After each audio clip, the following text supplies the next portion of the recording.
Good morning, everyone. This is our last day of the 5th International Congress of Fashion Law, promoted by the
and I'd like to invite all the participants so they take a look at our novelties.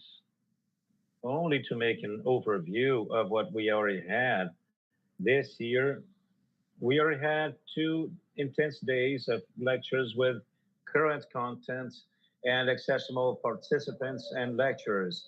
I have no time to mention all the lectures, but we should remark a few, like our opening lecture, where we had Lenny Meyer talking about art and Brazilian fashion. We had a lecture on art and design with stylist Ronaldo Gaz. And on the second day and on Thursday, we had an interesting lecture on graffiti with Flavia Romano, and whose theme actually was object of her master's dissertation.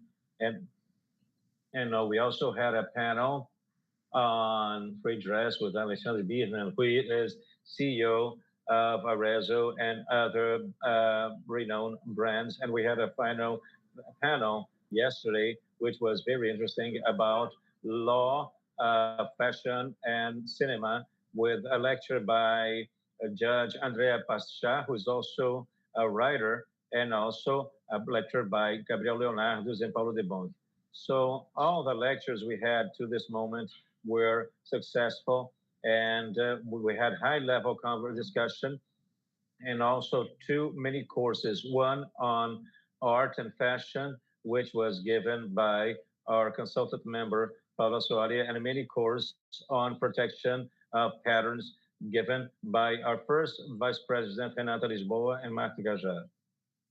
Today, besides other lectures with themes equally interesting, we'll have the result of the poster contest, which we have been carrying out since the last 2 editions of the Congress. And we have a pattern contest, another CDMD innovation, which integrates law and fashion professionals. We will also have a virtual tour through the Museum of Fine Arts, and will be aired through the same link of the event. Before we move on with the opening, with the panels of the day, I'd like to announce our sponsors and supporters without whom this wouldn't have been possible.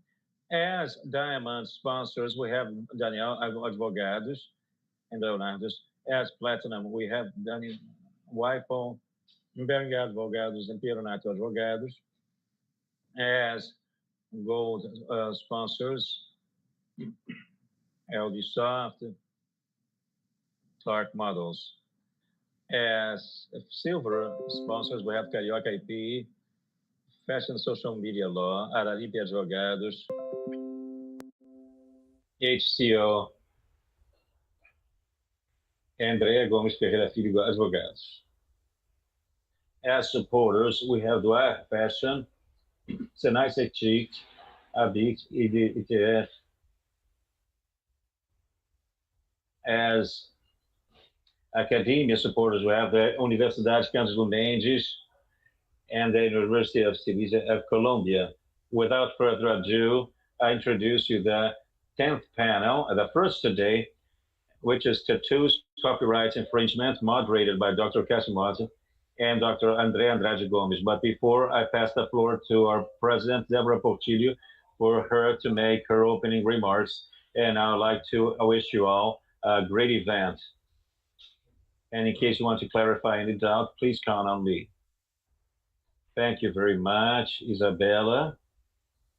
Well, you really saved me time of speech. That was great. And olá todo mundo.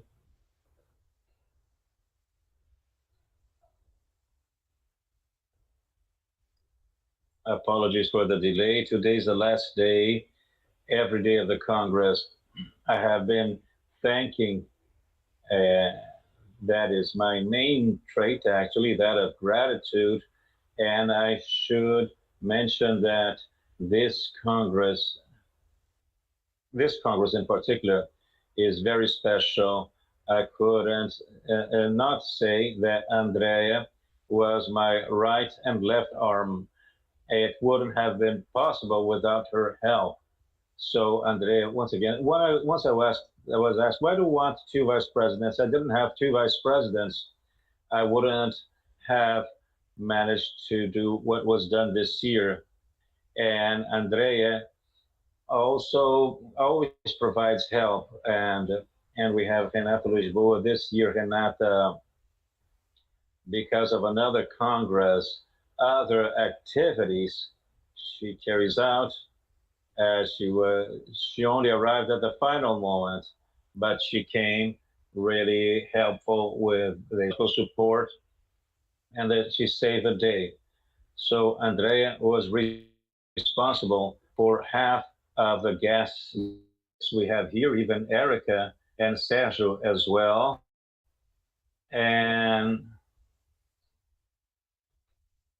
But I wasn't able to take part in every meeting. We have a member of the commission, Ana Paula, who she's had breast cancer. She is a dear one, and I called her to watch, and she must be watching now, and her work is wonderful. As for the other acknowledgements, and we had a final panel yesterday about Shakespeare, about literature, and then a film about 8 women and a secret, and Sebastian Ledo. And yesterday we had Judge Andrea Pasha, and it was about Shakespeare. So literature as an art within this universe of art, fashion, and law, and it really was successful. And Professor Simara from USP, she congratulated us for the organization of the Congress and for the panel, which was amazing. But coming back to these compliments, and besides, apart from Andrea and Renata, I had help from Luiz Nascimento, who has been working with me for 5 years in terms of technical assistance. And this year I discovered that he would also do fashion, the fashion part, but he was also responsible for the technological part. So perhaps 70% of this Congress, of its success, is due to the website and to the banners, to all the visual communication we had, and without which this wouldn't have been possible. It is a partnership, a long-time partnership by now, and things worked out, and I think his website has come to stay. So thank you very much, Luis. And now there Esse cachorro tinha cara.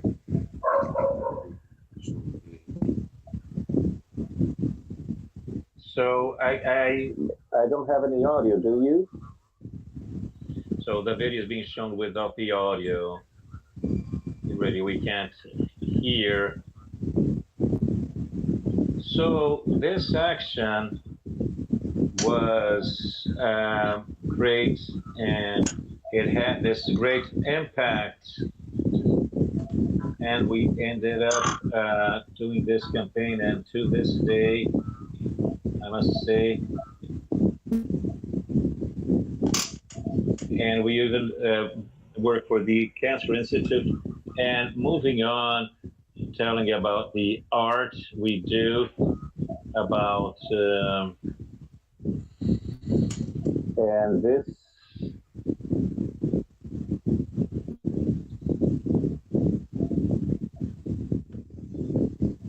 There's another video, which is in this case was a program we have of Pink October.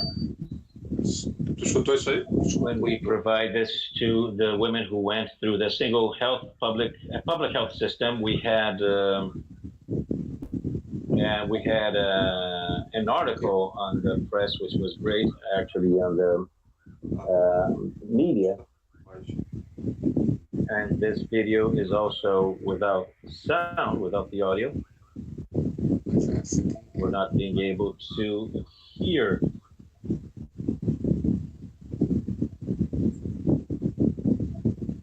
Now we can hear somehow.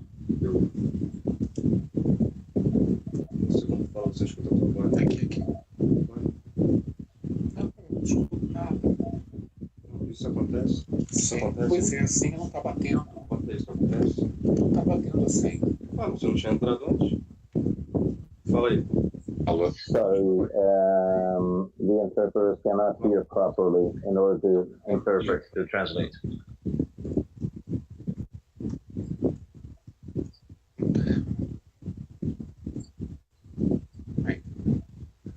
Uma coisa que eu pra você. Esqueceu você. Não.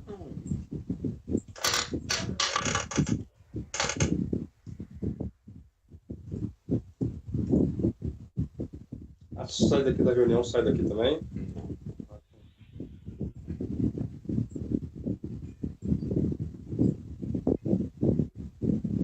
You make this reconstruction. She's mentioning the reconstruction here too.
Só tem esse meio.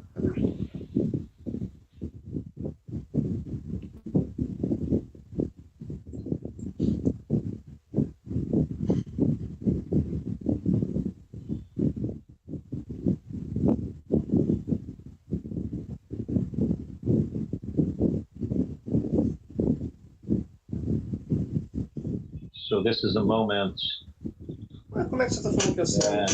Mas você não estava no programa? it's very meaningful to us to take part in the happiness of the people. We provide this to patients who went through breast cancer, and it is really a magical moment. This is what fascinates most. In the case of this patient, I made the reproduction in a way that it really looks like she has a nipple. It is a technique. We have a realistic technique in order to provide this effect. So when she looks in the mirror, wherever it might be, when she exposes herself somehow, it seems like she has a nipple. Sergio, the audio was not good, but the images already said so much. Yes, that is true. I'll tell you later on about the Cancer Institute, where we do very interesting work there. It ended up working. We had a partnership with a few physicians. So coming back to tell about art, as we were saying, we're talking about authors' rights and about art matters. Besides the role of you also express this in fashion in several other places. I mentioned the guitars, I mentioned we had a collection. I was invited by CI, which is a department store, and Collab and there were Stella McCartney and Alexandre Yakovich took part in this initiative. I was invited to make a CNA collection in 2016, and then it was CA in Leicester too. We made a wonderful collection, which was a hit throughout the year. It sold quite much during the launch and throughout the campaign as well.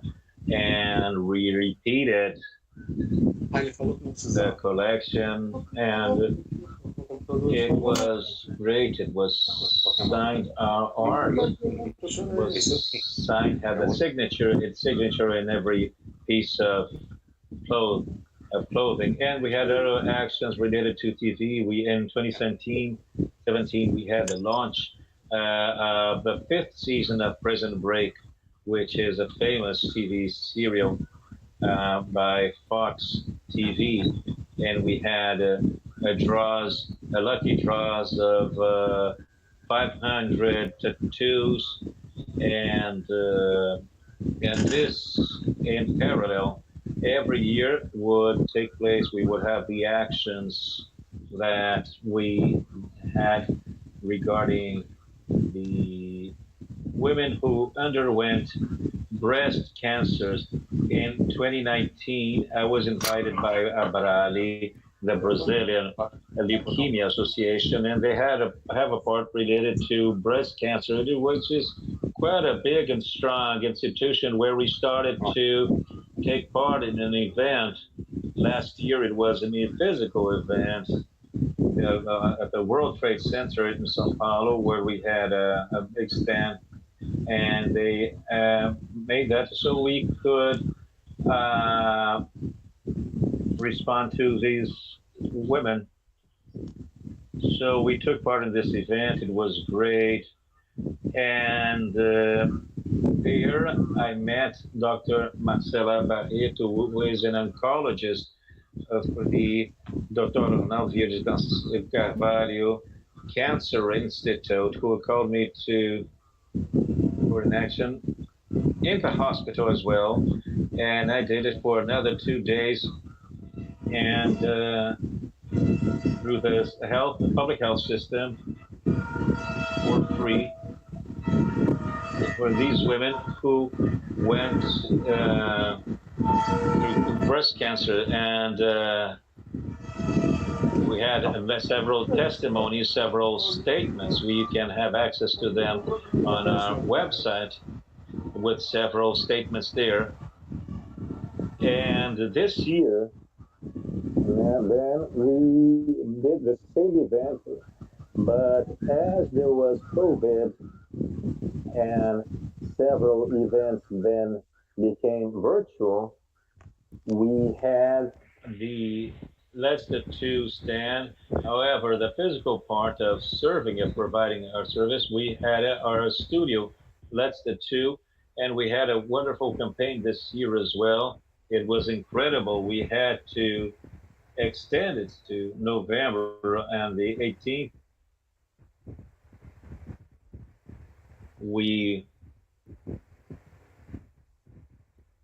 And this event this year was great. We had much material as it was a virtual stand. We had to convey a lot of information to people. We had partnership with different doctors, Dr. Marcelo, Dr. Jorge Abel, who mentioned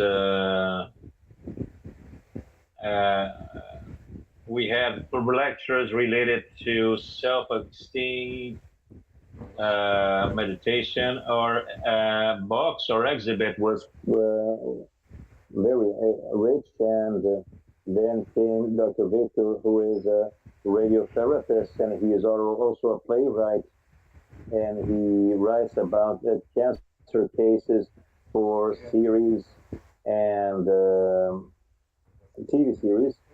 And he also gave a lecture along with us. We had made a live together. It was great. So we strengthened quite much our campaign, which is a campaign of rescuing self-esteem. I'd like to make a comment here, which is about the signature. In my career, all through these years, I had a few cases of clients who wanted me to make the artwork and then sign, and had clients who wanted me to sign their artwork on my arm. It is not what I usually do. Interesting that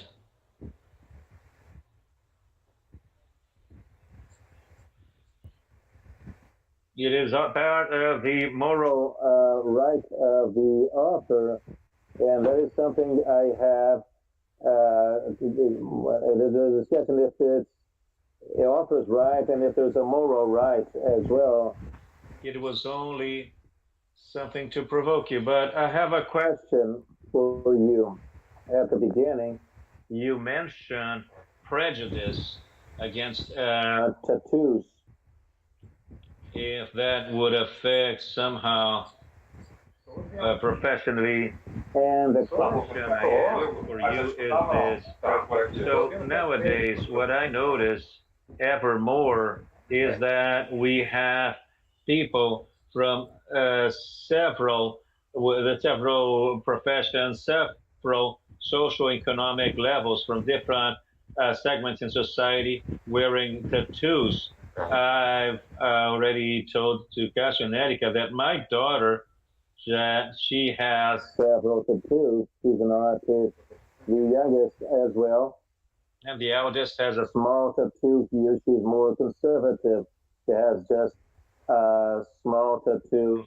I have none for the moment, but you're already trying to convince me that I should hide my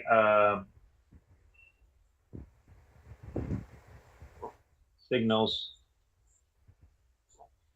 my freckles. Do you see there are less prejudice today? And in the Oscar, you see beautiful women with cleavages and with tattoos. Every segment in society, we see this. Is there less prejudice nowadays? Are people more willing to display their tattoos, less afraid of having some kind of negative impact on their lives? I can say that certainly. I will tell you a case. There in Rio, Monique Evans, she was a model. She was the first model at the time, a long time ago, to pose for Playboy magazine. And she had her tattoo that she would display with much pride. So I took part in certain certain TV shows. To which I was invited to, and I would always discuss. Sometimes it would be a panel, HR people, lawyers, doctors, and they would mention, discuss O que você estava ouvindo aí era o quê? of having a tattoo, and I would always say that it will not be a tattoo that will define your character. It is like it is an adornment. It is like wearing jewelry. It is something for you. It will not forbid you from doing something to playing your role. There are very important people in society. Esse é o Webex. And esse é o Google Meet. People who wear tattoos, and those are people who are very important, who are ahead of projects for society. So that changed throughout the years. And then the TV artists started to appear as well, as you were mentioning, Hollywood and the Oscar as well. There are women wearing those extremely expensive dresses, and you have the tattoo there. Scarlett Johansson has one on her back, and she was displaying that at the Oscars. And there she was, wonderful with her tattoo. And then in fashion as well, Erica, you know that in the United States there's a famous artist. Today his son is a tattoo artist, but his drawings had much impact in the world of fashion. And there was a designer who made use of, he made a collection based on these tattoos, and everybody knew it. Madonna, a great artist, word. Por que você estava vendo o teu telefone? Estava por aqui. Aqui é a reunião. Tá rolando. Aqui vai voltar lá. Era aqui. So to say. Não era lá embaixo. Football players, you see the most famous players in the world, they have tattoos, artists, and great film actors. You can see they have tattoos. Quer que eu reinicie? Reinicie o quê? Tudo? I just received an information from my partner who has a tattoo that the foreign minister of New Zealand has a tattoo. Interesting, because there in French there's something called physique rôle. I don't speak French so well, but it is a role. And for artists, perhaps it would be complicated to have a tattoo on the face, because then how will they perform a role of a priest, a nun, something that requires physique rôle, which would be more conservative the character. So I'm provoking once again. I think that is the only thing I think that professionally could prevent someone from doing something leaving that aside. I think I agree with you. And we were just given an example of this foreign minister. She's in a high government rank in New Zealand. I fully agree. And professionally, I always avoided making tattoos on the face, for example, because I believe that I go to many different places, so you cannot somehow. There are people who don't like tattoos and will never like, and the fact that you have something very displayed in a strong manner can be somehow aggressive to others, like if you were invading the space of someone who doesn't like it. So I think tattoo is something very personal. I am fully in favor of someone having a tattoo. But sometimes I always refuse to do it on the face. But now I have this. I do something like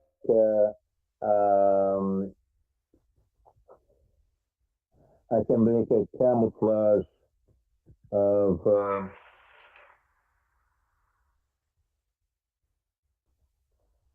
dark circles, but tattoo, there are artists like this fighter, boxer Mike Tyson. He has a tattoo on his face. His face is quite aggressive. I think that is the case that Erica will share with us today. Anywhere you go, it is quite aggressive. So I don't know. I think otherwise, as an artist, I think today, the youth today, they already have it on the neck. For example, you see people with tattoos on the face. Today, it is far more common.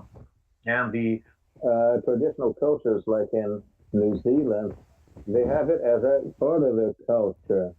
They on the face in order to show how your rank in society, but the identity of the person. That, let's say, this person wants to go to other circles, but in case they really need a formal job, that might be something that might not allow this person to have a formal job. Anyone can have a tattoo, but in somewhere where people will not feel stalked or something. The fact that you have something on the face, for example,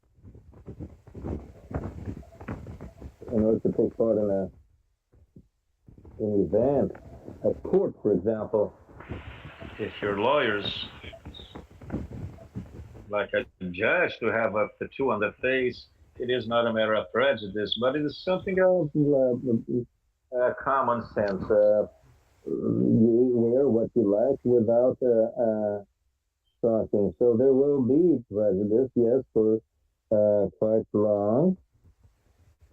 However, if you have your tattoo, and then you have your personal fulfillment without being aggressive, everything has a balance. You do that accordingly. But I believe today we have people have far more freedom nowadays. Sergio, thank you for answering Andrea's question. There are questions arriving through YouTube, but I'll like to pass on the floor to Erica now, and at the end we might answer. I think it makes more sense because the question that just came in is a little more legal. But then Erica now speaks, and then we make a wrap up. We help. So Erica, please, a palavra é sua. I'd like to thank for the invitation. Eu gostaria de agradecer muito pelo convite. Parabéns. Congresso bem sucedido. E eu gostaria de todo o coração de estar aí no Rio. Eu espero que na próxima vez nós possamos estar juntos. Essa é uma área do direito que eu considero fascinante. Para aqueles de vocês que não me conhecem, eu trabalho em Nova York com direito internacional e também trabalho com direito da moda. Foi assim que eu conheci a Andrea alguns anos atrás, e nós estávamos falando a respeito de até que ponto o tatuagem pode ter copyright, e nada, é uma área fascinante, nada pode ser, como o Sérgio faz. Sérgio, você é meu herói, adoro o seu trabalho. E todo mundo que tenha tempo, dê uma olhada nos vídeos por conta própria, se você tiver os links. A narração é ótima. Assistir com a música, e você vê o impacto que você vê sobre a vida dessas pessoas. Eu acho que nós todos estamos aqui por alguma razão. Estamos aqui para ajudar uns aos outros e assistir isso é incrível. Bom, falamos disso depois. Bom, meu papel aqui não é tão empolgante, eu peço desculpas, mas é para falar a respeito de tatuagens e os direitos autorais. Para um advogado, isso aqui é muito empolgante, porque nós tivemos diversos casos no passado, nos últimos 2 anos, a respeito disso, dessa questão. E o outro palestrante falou do Mike Tyson, a sua tatuagem no rosto, esportistas com tatuagens, e a pergunta que sempre aparece é como nós equilibramos os interesses do tatuador, da pessoa que foi tatuada, e talvez um interesse empresarial. E a interseção disso tudo, a arte, moda e direito, está encapsulado nesse tópico. E eu acredito que é uma que eu primeiro comecei a pensar seriamente nisso quando eu fiz a entrevista para a Globo, e isso era muito focado na mídia.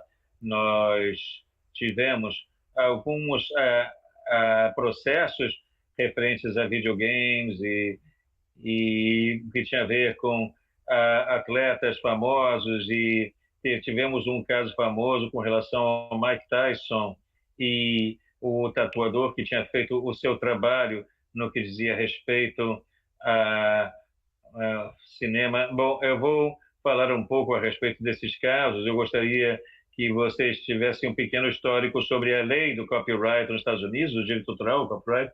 Vocês sabem onde me encontrar, vocês sabem onde encontrar as pessoas que podem falar da lei, mas eu sinto que é interessante falar disso juntos enquanto estamos juntos, mas vocês sempre podem ter mais disso depois. Mas como o básico do básico, a Constituição dos Estados Unidos, o artigo 1, seção 8, cláusula 8, dá ao Congresso o poder sobre assegurar a ciência, as artes visuais, e eles têm o direito exclusivo com relação às suas descobertas, e isso tem a ver com a lei do copyright, que é atualmente vigente, de 1996. Por que isso é importante? Porque nós estamos falando aqui se uma tatuagem se qualifica para a proteção por copyright. Na lei, uma coisa que é original, o trabalho de um autor, e que esteja numa mídia tangível, no meio tangível, é preciso haver alguma criatividade também. E isso o autor tem que... a autoria existe em diversas categorias. Aquela que é mais relevante para o que nós estamos falando hoje, tatuagens, pictórica, gráfica, e trabalhos pictóricos, gráficos e esculturais. Então, o trabalho pictórico, estamos lidando com isso, e depois o meio de expressão, ainda que a mídia, o meio não convencional ainda assim é tangível, e nós temos outros exemplos em que a tatuagem está no papel, depois é transferida para outras mídias, seja na pele, em roupas, etc. Isso para vocês terem uma ideia, para vocês entenderem a importância de se ter um copyright. Você tem isso, você tem reprodução, adaptação, distribuição,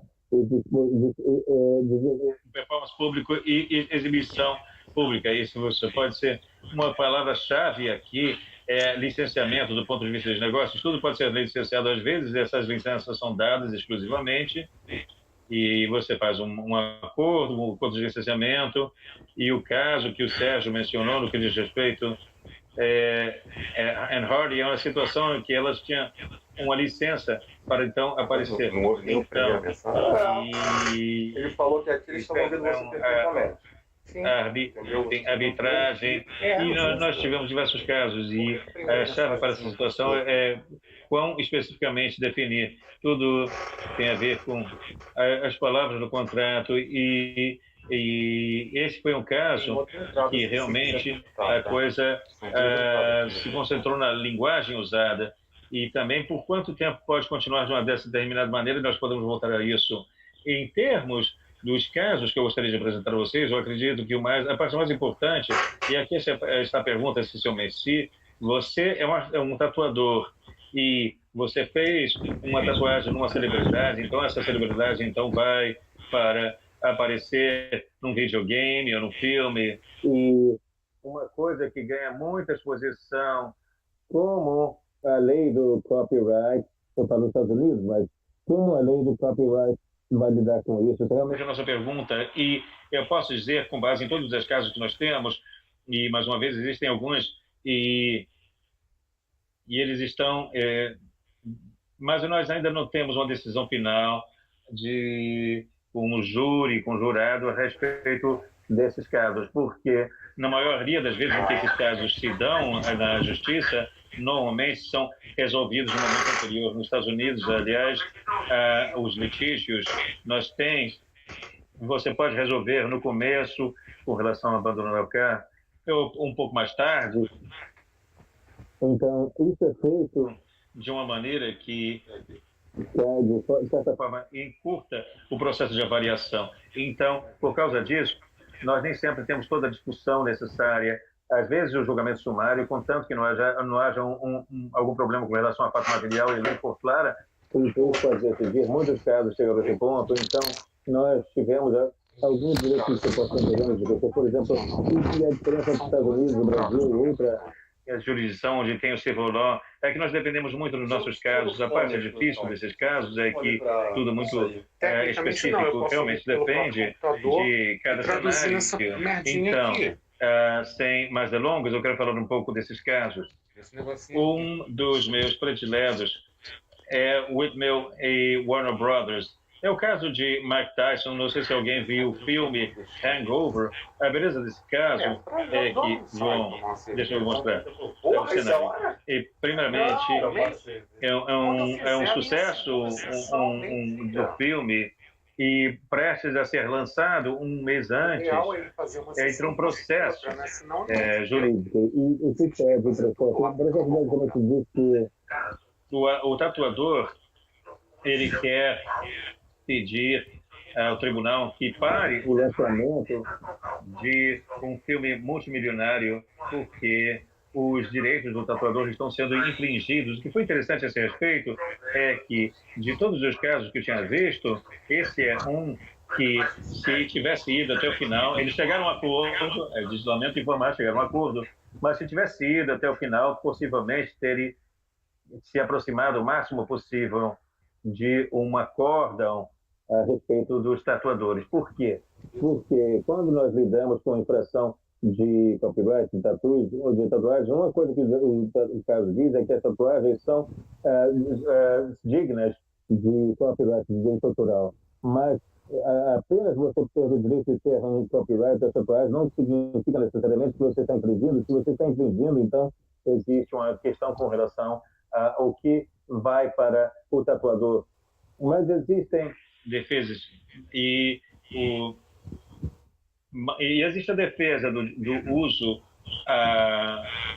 justo. Eu quero dar um pouco de contexto com relação a isso, mas algum contexto é necessário para entender os próximos casos. Quando eu falo a defesa do uso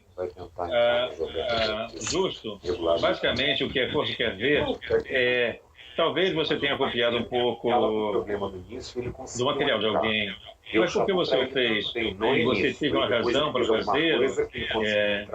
Mas aí eu estava já tão embananado. Mas eu posso dizer, então basicamente o que eles estão procurando é que a finalidade, o caráter do uso, e se foi de natureza comercial ou para fins educativos, sem fins lucrativos. Comercial é muito importante lembrar-se disso. Número 2, então estão procurando a natureza desse copyright e depois a substancialidade e a quantidade da porção usada também é muito importante.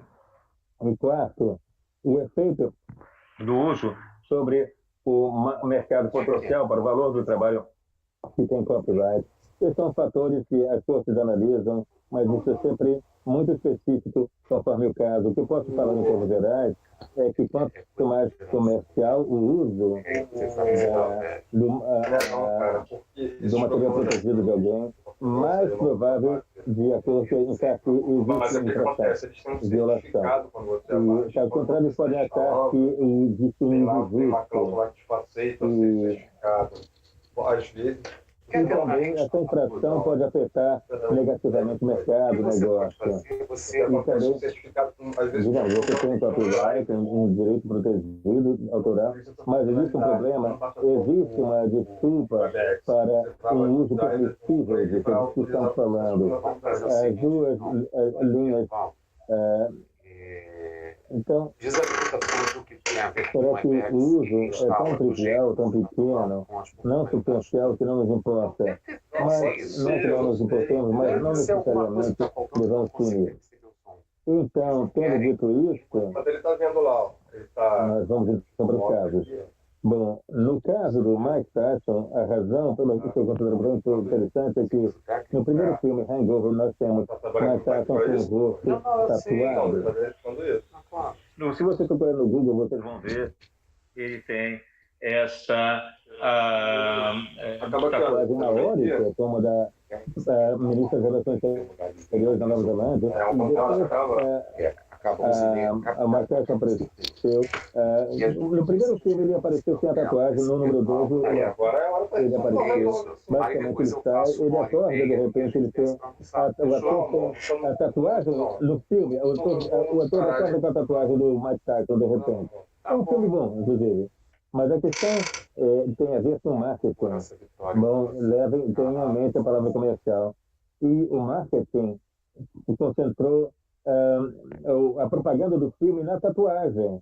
Então, as pessoas foram capazes de tirar uma selfie e ter a tatuagem no rosto, tipo de coisa. Então, havia aspectos disso em que o tatuagem estava separado do Mike Tyson, não era apenas o Mike Tyson e a tatuagem, havia uma separação da tatuagem. Então, a pergunta era realmente o que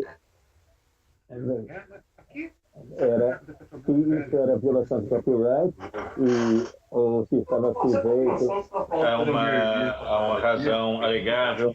Não houve um acordo, mas a importância nesse caso existe.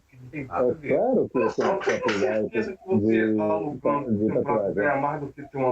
Muitos esportistas, eu acho que os fatos mais prominentes desse copyright da tatuagem tem a ver com os esportistas, e nós vemos casos de, eu vou falar de dois em particular. É isso que eu tô falando, cara. Olha só, mas eles podem ter por que por dia nos 20? Mas quem disse que vai ter... E para que você saiba, tá bom, olha só. Nos últimos meses nós tivemos duas decisões com relação a videogame, ambas relacionadas à mesma empresa. Quando você quiser, fala de carro. O primeiro caso era de certo. Não é isso tudo, ainda mais no cenário que está talvez tenha a ver com os famosos jogadores de basquete. A ideia lá é que o ator dizia: bom, eles estão dando, vocês estão usando as minhas tatuagens no seu videogame, os videogames estão vendendo porque são realistas. Eu tenho direito a uma parte disso. Eu estou parafraseando. Então, é interessante. Até porque eu comentei muito assim, mas ela pode ter mas ela pode comentar que tem uma pessoa que falou que a tatuagem estava protegida por copyright, quem pode estar, mas o tribunal terminou concordando com a empresa de videogame com base em duas coisas. E tendo alguém, se você tiver uso justo, e esse equilíbrio de tatuagem entre o tatuador e o copyright, uma celebridade e o fabricante de videogame foi muito importante. A empresa de tatuagem tinha uma licença exclusiva para cada uma das tatuagens, mas a questão é que estavam licenciadas com relação à tatuagem nas celebridades. Um aspecto que foi considerado tão importante foi o direito de publicidade das celebridades. E o Sérgio mencionou que as tatuagens são muito pessoais. Então, a quem pertencem, eu não acho que a pergunta seja necessariamente clara. Eu acho que muitas vezes, nessas empresas, é uma cocriação, então talvez haja uma coautoria Ele conseguiu entrar, né? Propriedade cultural, mas alguém pode privilegiar a possibilidade de... Ele está conseguindo ouvir. Fazendo seu trabalho de aparecer em filmes ou em videogames. Isso, eu quero saber o que ele fez para entrar, que eu não consegui. Quando você leva isso para o próximo passo, em comercializar para videogame, o que acontece então? E aqui, o que o tribunal basicamente disse foi: os jogadores tinham dado o direito de publicidade à NBA, à Liga Nacional de Basquete, a Liga Nacional de Basquete, a NBA, tinha dado essa licença para ser o fabricante de videogame. Então, eles também, tinham uma licença aplicada do tatuador para os jogadores. Isso é importante, isso ainda está sendo muito discutido no país, mas é importante porque basicamente diz, sabe de uma coisa? O litígio, o briefing foi brilhante nesse caso. Eles foram muito concentrados nos aspectos do fair use defense, e eu acho que o juiz foi muito persuasivo, e porque chegou o ponto em que a quantidade da tatuagem que foi mostrada, ainda que fosse toda a tatuagem, era muito pequena, era apenas se aplicava a 13, 400 jogadores e um monte de dados. Os dados com relação a todo o videogame foi muito pequeno, mas se tiver questão de contextualização, eu acredito que as jogadas das empresas de videogame fizeram um tremendo trabalho de contextualização. Parecia uma coisa diminuta, e o propósito era diferente. Quando você cria uma tatuagem para alguém, e quando você tem essa pessoa aparecendo num videogame, é diferente. Isso aqui, vem aqui. A empresa de videogame basicamente estava dizendo... Não é não. Sim, aparece a tatuagem, mas você mal dá para ver. E a nossa finalidade não foi fazer uma tatuagem, mas era mostrar que na verdade era o LeBron James que aparecia no jogo de maneira realista, e outras coisas outros aspectos foram tratados assim, mas esse caso foi encerrado.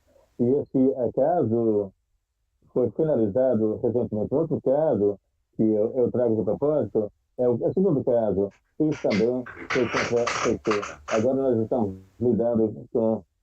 Uma coisa interessante é que a história aconteceu em Nova York, o primeiro caso. O segundo caso era Alexandre Tatu, que deu em Illinois. E o que é importante entender é que cada juiz e cada jurisdição tem uma diferença de lei. E cada juiz tem a capacidade de olhar para as coisas diferentemente.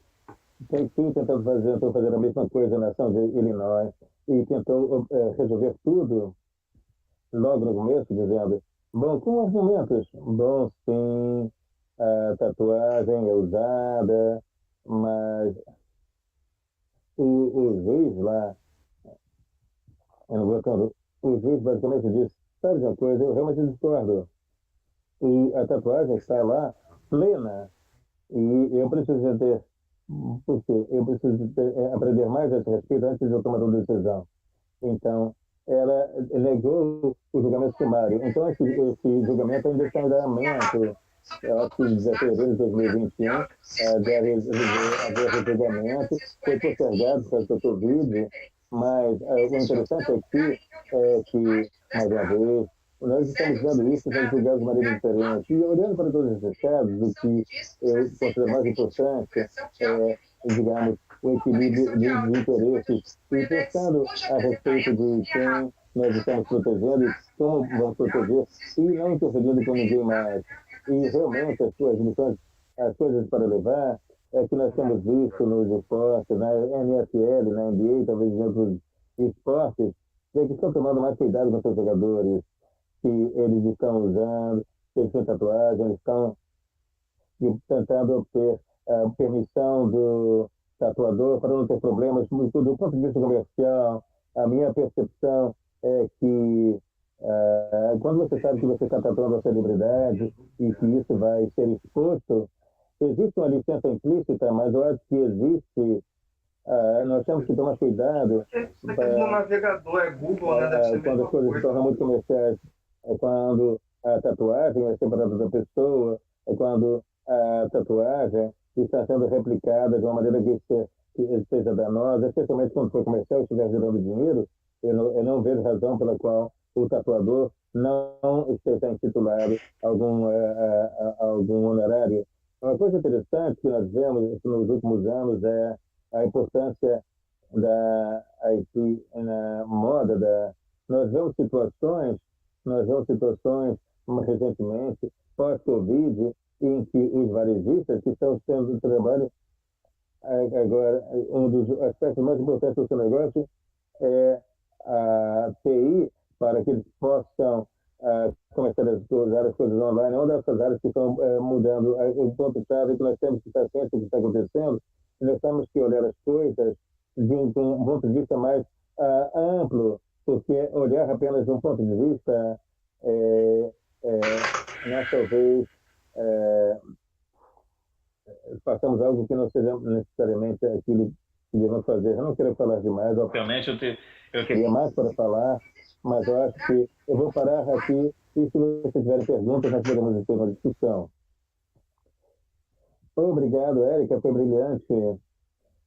Isabella, help me again. There are several interesting comments here. There are questions that in practice I think were already answered, but we'll repeat the word again. Saulo remembered, he's sending quick the questions. Saulo remembered a case of Coral Castro who had their tattoo removed when it came out in a magazine, her photo. He said there was a judge who had tattoos. Alberto reminded that there were cases in the past you would have to wear long sleeves. And there are interesting questions from Isabella Pimentel, which I think kind of summarize both what Cesar said as well as what Erica said.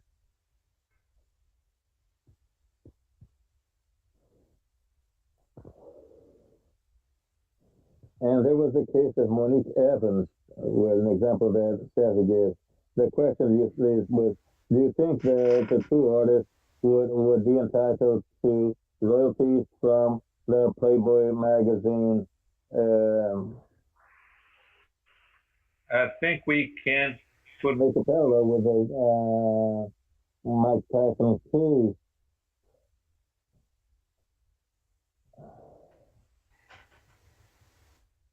Erica, and her tattoo, the tattoo of Monique Evans, was attractive and would also help people buy the magazine. And the Mike Tyson case is more recent. So, to what extent that tattoo, Monique Evans' tattoo, was a motivation for people to buy the magazine? And Cesar, if you'd like to comment on that.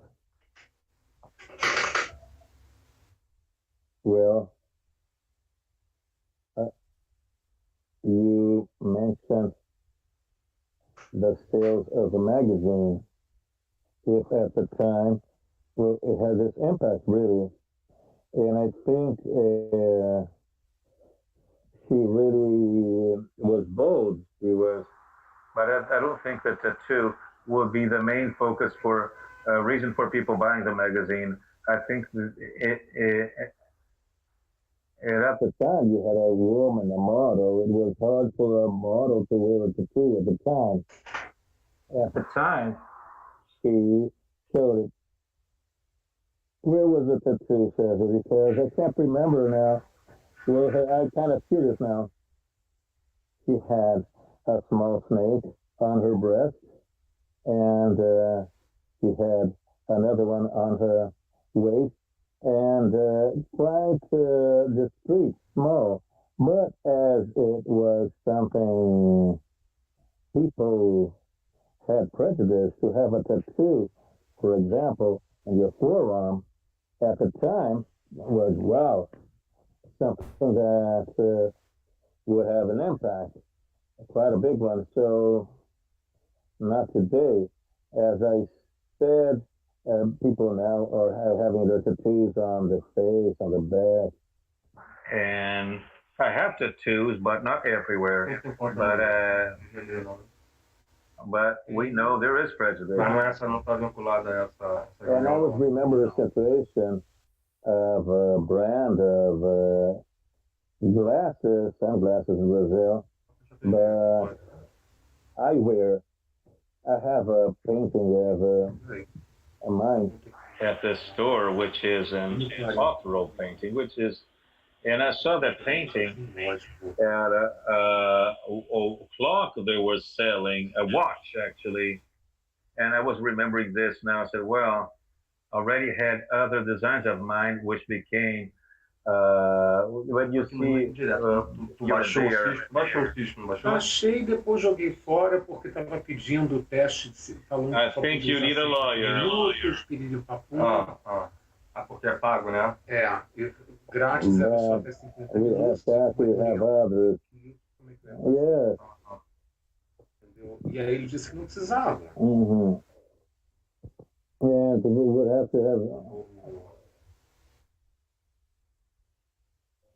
Quer tentar baixar? Agora eu estou começando a entender agora. Você está pelo sítio web como se fosse um telespectador mesmo, né? Como os outros. Você está vendo como os outros estão vendo. Você está ouvindo como os outros. Para você interagir, tem que usar o... It's kind of case that you're mentioning, but the second question, perhaps for us to lawyers will think about it. In case a client removed a tattoo, which would also, you also consider that a breach of your author's rights as well? Well, it's his skin. The skin is his. I don't see that as a breach. He paid for me to do that work. So regarding the commercial relations between myself and the client, they are already sold. They sold him my art. Okay. So it is an agreement between artist and client. If he will remove the tattoo or if he will regret it somehow. That is his say. I wouldn't see it as a breach. Eu vou ouvir aqui e falar aqui. Aqui, esse aqui. Cadê? So I don't think he should deserve a assim, que nem um idiota aqui, assim. This is already agreed before. And Sergio, regarding the moral right of the author, would you said you don't bother with it being erased. And as for someone else, a third party changing the tattoo, it is an original design of yours. And then, I didn't like the part of the snake, and then I'll change it somehow. I'll make a sun on top of it. And then I'll go on to another artist. Is that also part of the moral rights of an author? So an author doesn't want his work to be changed, to be altered by others. That is quite complicated because there is somehow some kind of where they somehow worn out after 20 years or so. It will somehow be less lively. The way it was when you had just made it. So it might happen. It does happen many times. Sometimes the two artists is changed. He's elsewhere in another country, and the person looks for an artist to. And Santos. Nela, aqui todo mundo que está nela tem áudio, você não tem. É isso que a gente tem que resolver. É isso aqui, você tem que estar na reunião, você não está na reunião. Many people made the tattoos at that time. He's not among us anymore. I refuse to change someone else's work, but many people do. Or they can make a restoration work. That can happen. The moment you wake up, see the client, he paid for that. He made an agreement with you. Understood. My part and the artist did his. So it's like buying a car, and then of a brand. Then the brand might say, "I want the author's right, the copyright of what the brand you're using." But my point is another one. If you paid, okay, it's paid. And then if you want to change the wheels of the car, the color of the seat, or I think that, in that sense, it can even be. I understood. So you're practically saying that you grant the rights, even though your moral rights you cannot transmit to others.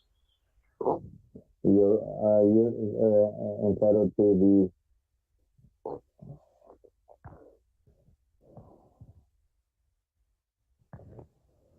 it is important for you to know your rights. And then I will ask you a question. Let's interrupt you. Do you make agreements? Do you have some kind of contract when you make a tattoo for your client, establishing the reasons why, the cases in which he can change or erase? Is that it's previously established? Is there an agreement? Andrea?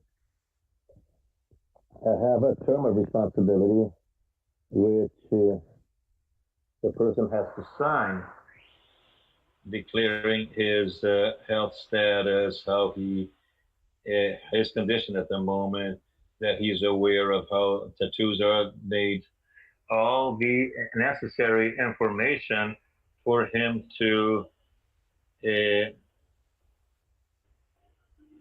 the statement that he's aware that he wants the tattoo, and the person then can say, well, let's say I was led to making a tattoo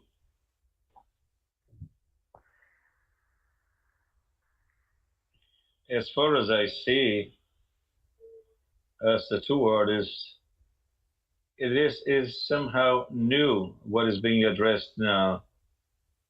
It is already an evolution, and when it comes to legal terms, and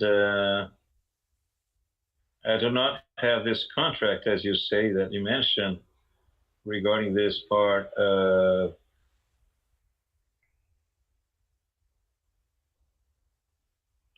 somehow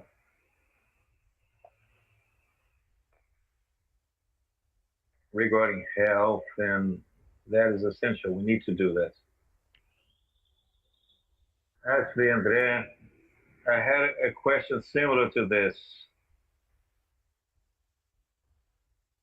Renata Soraya asked if this question was to Eric, if she found interesting to sign a contract for copyright and authorization.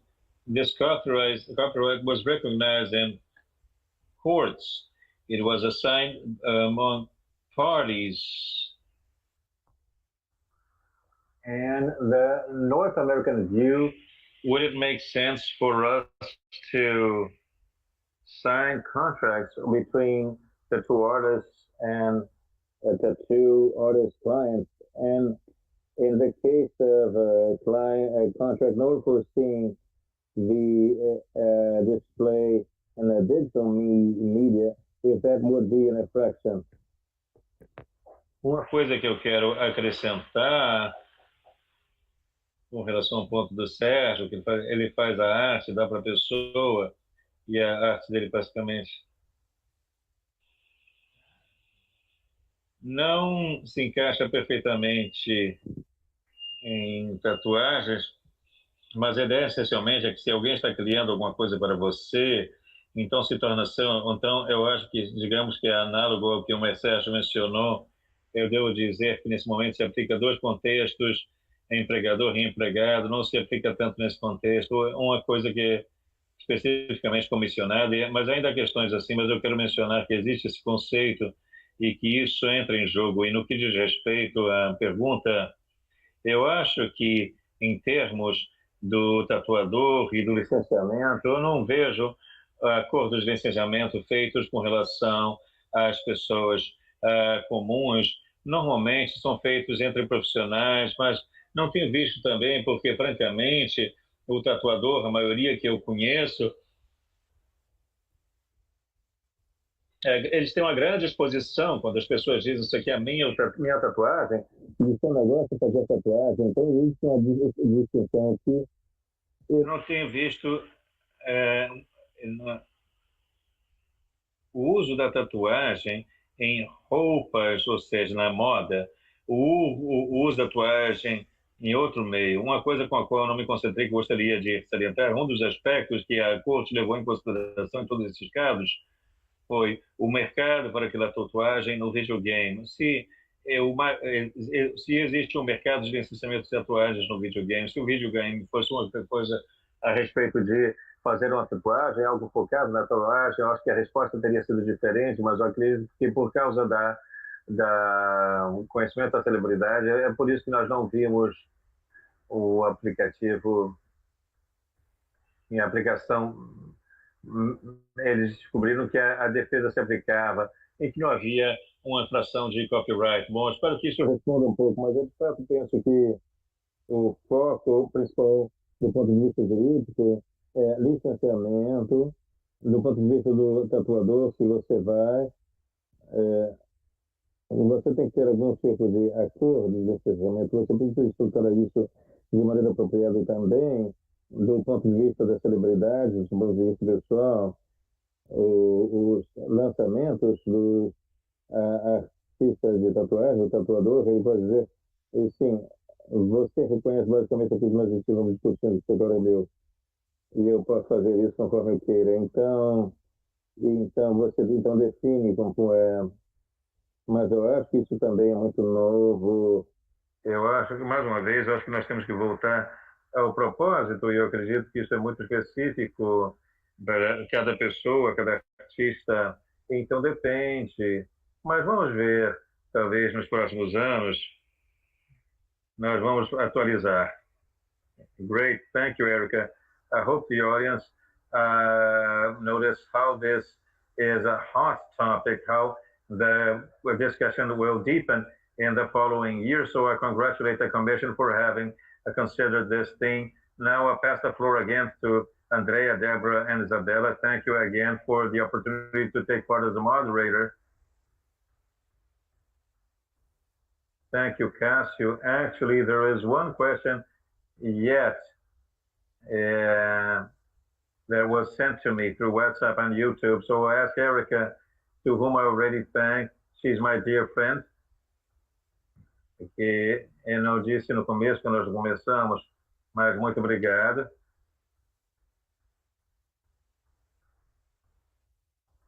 E foi a inspiração do painel, exatamente. Nós começamos falando a respeito de fazer esse painel, ter esse painel. Eu disse, bom, eu sei de alguém que pode vir aqui e dar um pouco de o ponto para isso. Eu lembrei a respeito.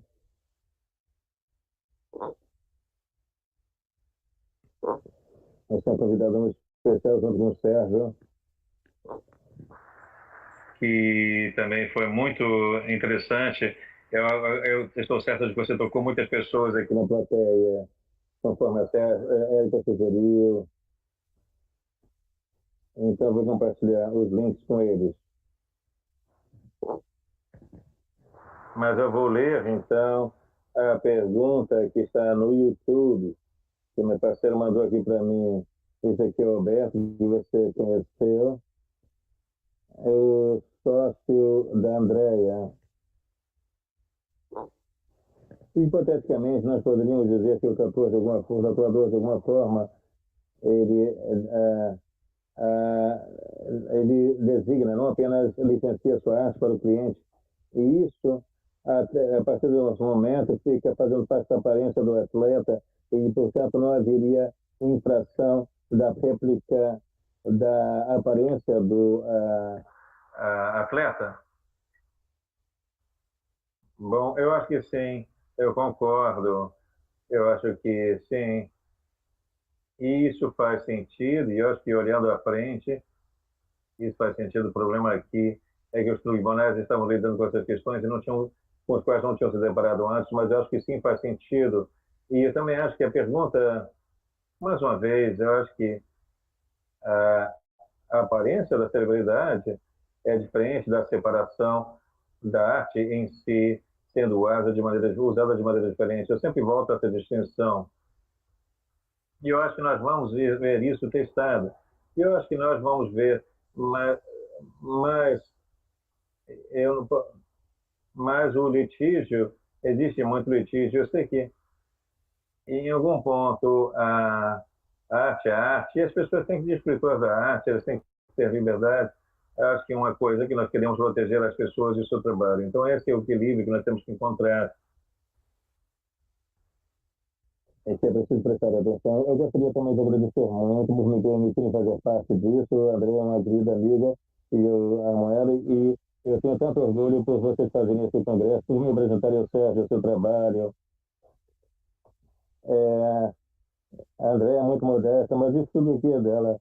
É ela que me apresentou a Globo, ela que me pediu para fazer isso. Então, realmente, essa é a inspiração aqui. Muito obrigado. Thank you once again, Andrea. Thank you. And Sérgio, I'll make it a two. I never thought about it, but I think I have a scar on that side. I had never thought about it, but it does bother me, and I would make it a two. Okay. Had never come across my mind, but it will. I don't know why. I don't know. I'll think about it.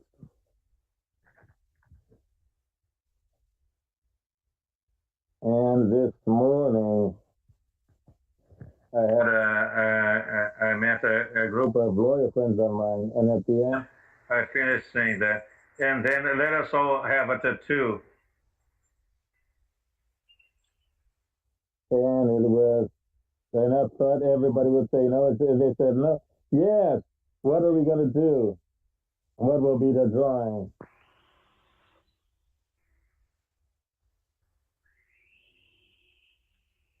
So I was quite excited about it. You have two choices. You can make a drawing over the thigh, or you can make a camouflage the color of your skin. I always thought about it. Sometimes I forget it exists, but when I look at it does bother me. But I think I'll make something that appears, actually. Perhaps. Yes, we need to discuss it with Sergio later on.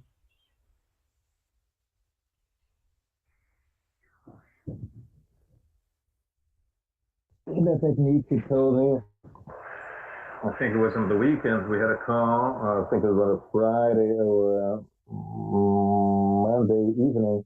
He said he manages to erase or to disguise the sunspots, the spots caused by the sun on the skin. Yes, he saw my video. Nothing like a technical regard. It was an amazing panel. Thank you very much for having brought Erica. And with Erica came this wonderful present, which was Sergio. And Kathy has always to be here.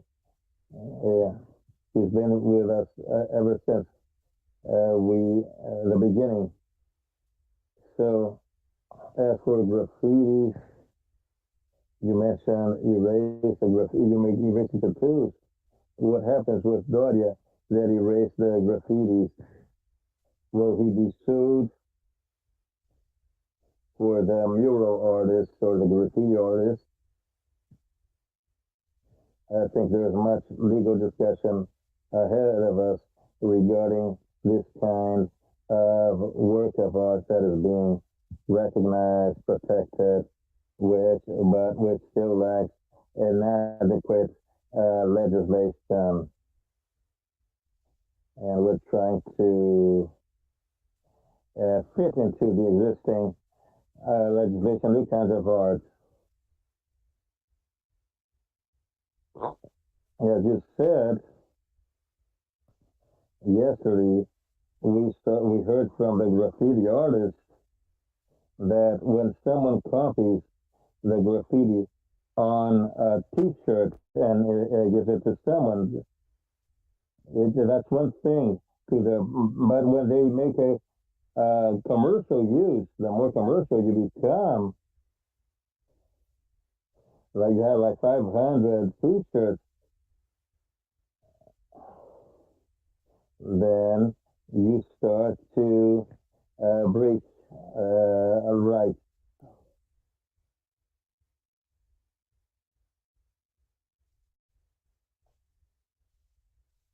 For as long as it is one T-shirt here or there, then he does nothing. But when it becomes commercial, then we see.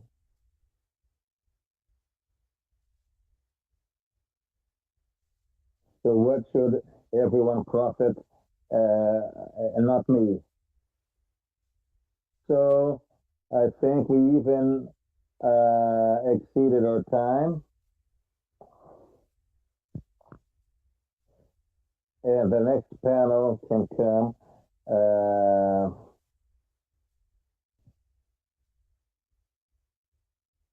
And I'd like to thank Veronica and congratulate her for she's a professor at the Federal University of Rio de Janeiro, and she really helped in the beginning regarding the posters and even regarding the organization.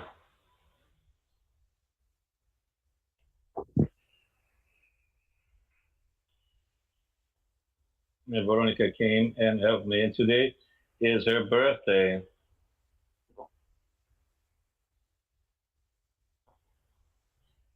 She was one of the people to whom I did not thank and who helped a lot in the beginning.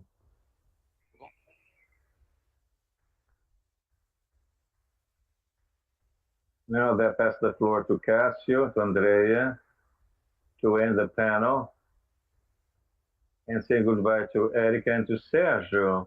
Sergio, I'll look for you. Wait for me. Thank you very much. Thank you for the opportunity. So you can close. Already said goodbye, already thanked many times.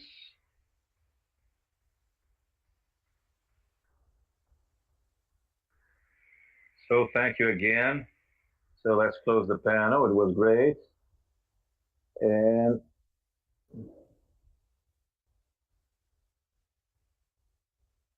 now I pass it on to Isabella for wrapping up. Thank you all. It was a great panel. I think we had intersections even with other panels. I think the panel, the theme was interesting for everyone, even people who were not thinking about making tattoos now are. So I thank the speakers. It was an honor to be with you. So we'll close this panel and so we can start the other one. Now we have a short break and then have the next panel.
Hello, we're coming back now to our 11th panel of the 5th International Congress on Fashion Law.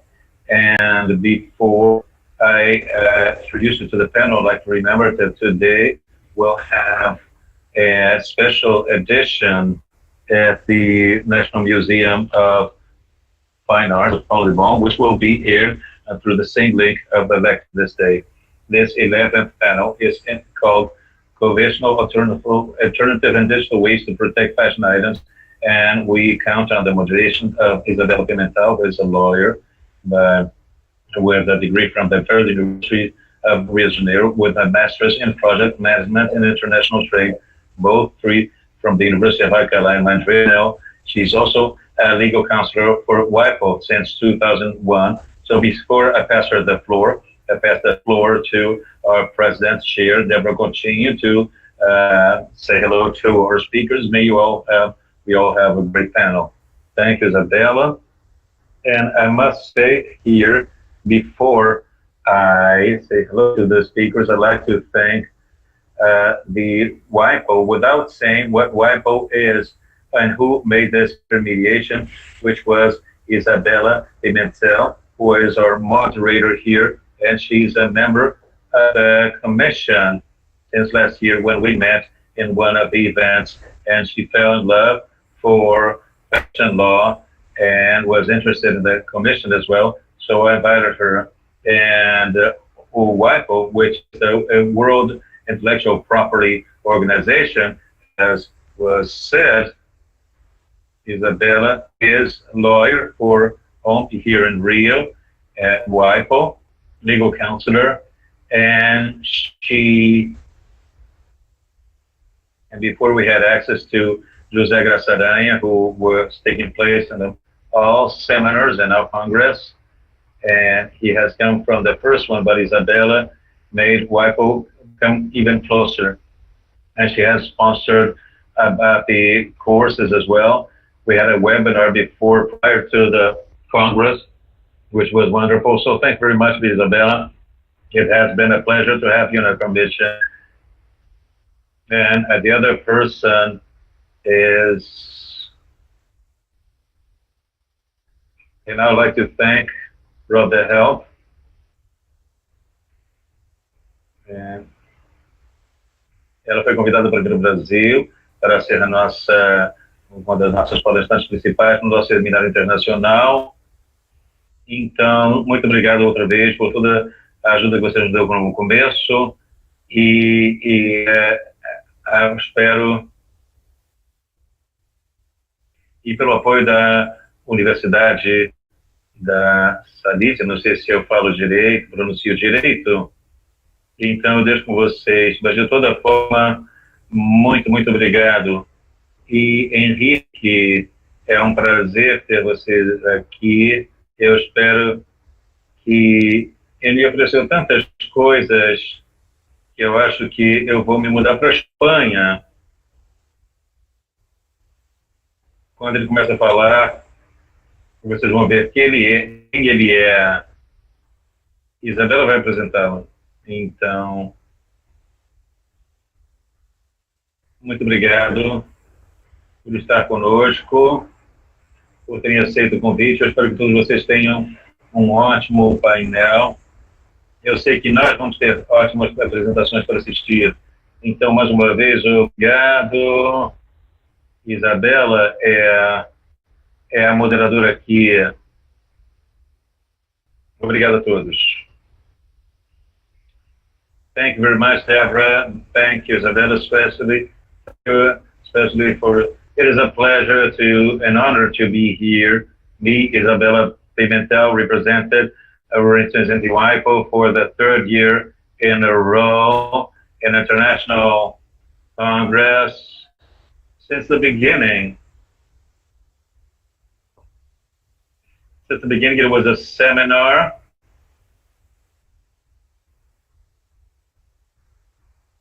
Since the beginning, it was international.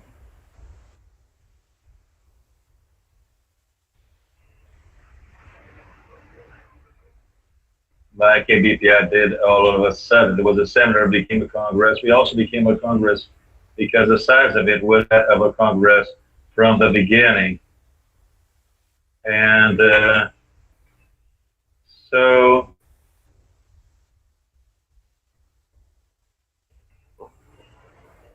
it is a fascinating thing that is becoming ever more broader. Now we're talking about interdisciplinarity. This is of interest of WIPO. When I joined the WIPO in 2001, there was already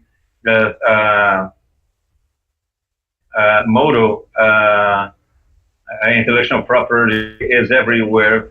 And our new general director is that we need to show to the whole world that intellectual property was not, and then but it is in every context, and it's certainly in every context, and that have followed all the Congress. And unfortunately, a few things I was not able to follow from 9 in the morning to midnight. But thank God, it's always on, all recorded on YouTube. But yesterday specifically, I was present at the course given by Renata Lisboa, because I liked them to give me the certificate. And Renata Lisboa mainly, she said that the registration of patterns as brands is strategic.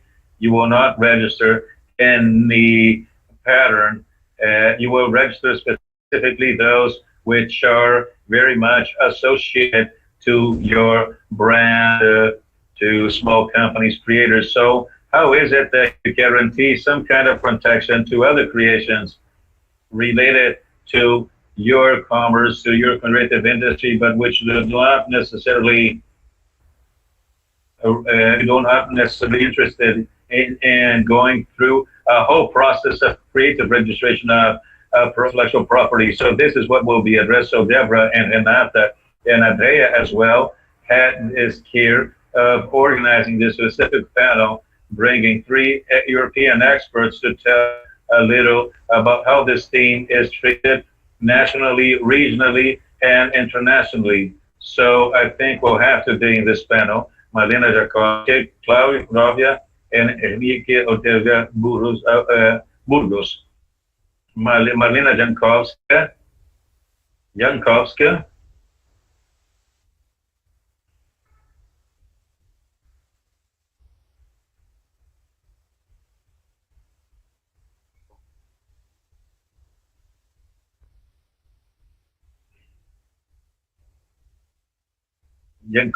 Jankowska. She's associate professor of the School of Law of the University of Silesia and of the Polish Academy of Science, and with the University of Silesia, director of the Department of Intellectual Property at the Legal Office of Além, and she practicing mainly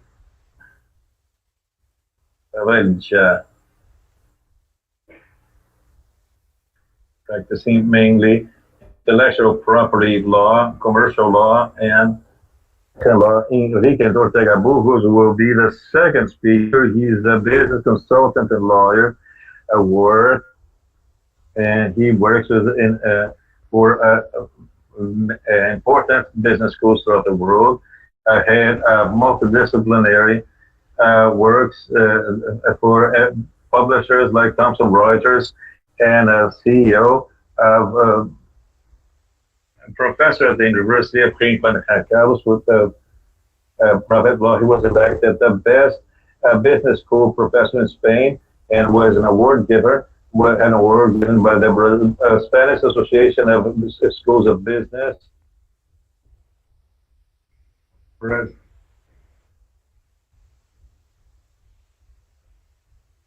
A member of the board of Moda CDMD, Corporation of Spanish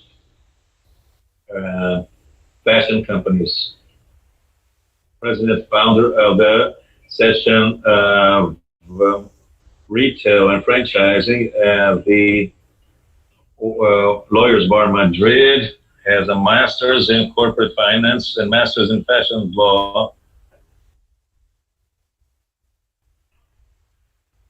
And Claudio Cocoroquia, my colleague from WIPO, he's responsible for business planning and strategy of 9 and services of it and artificial intelligence. Before he conducted the development for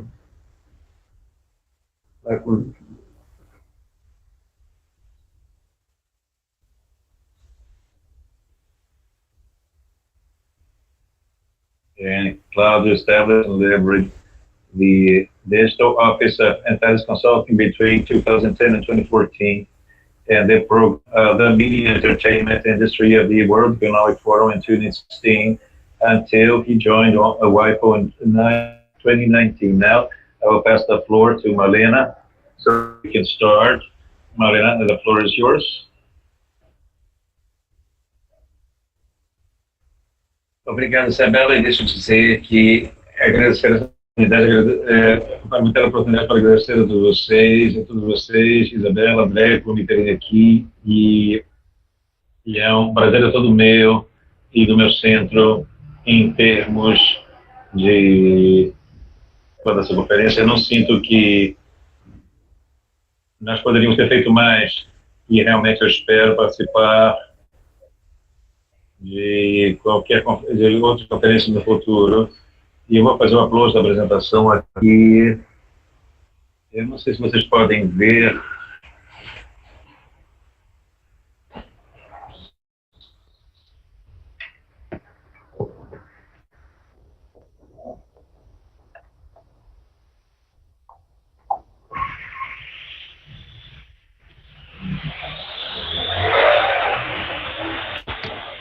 Share.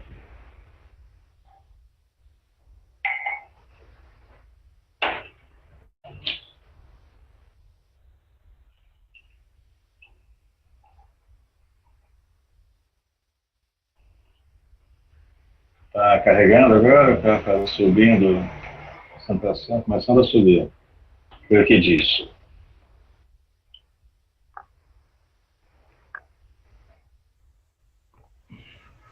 Eu espero que você possa ver a minha apresentação agora. Talvez você deva ligar a câmera. Sim, agora.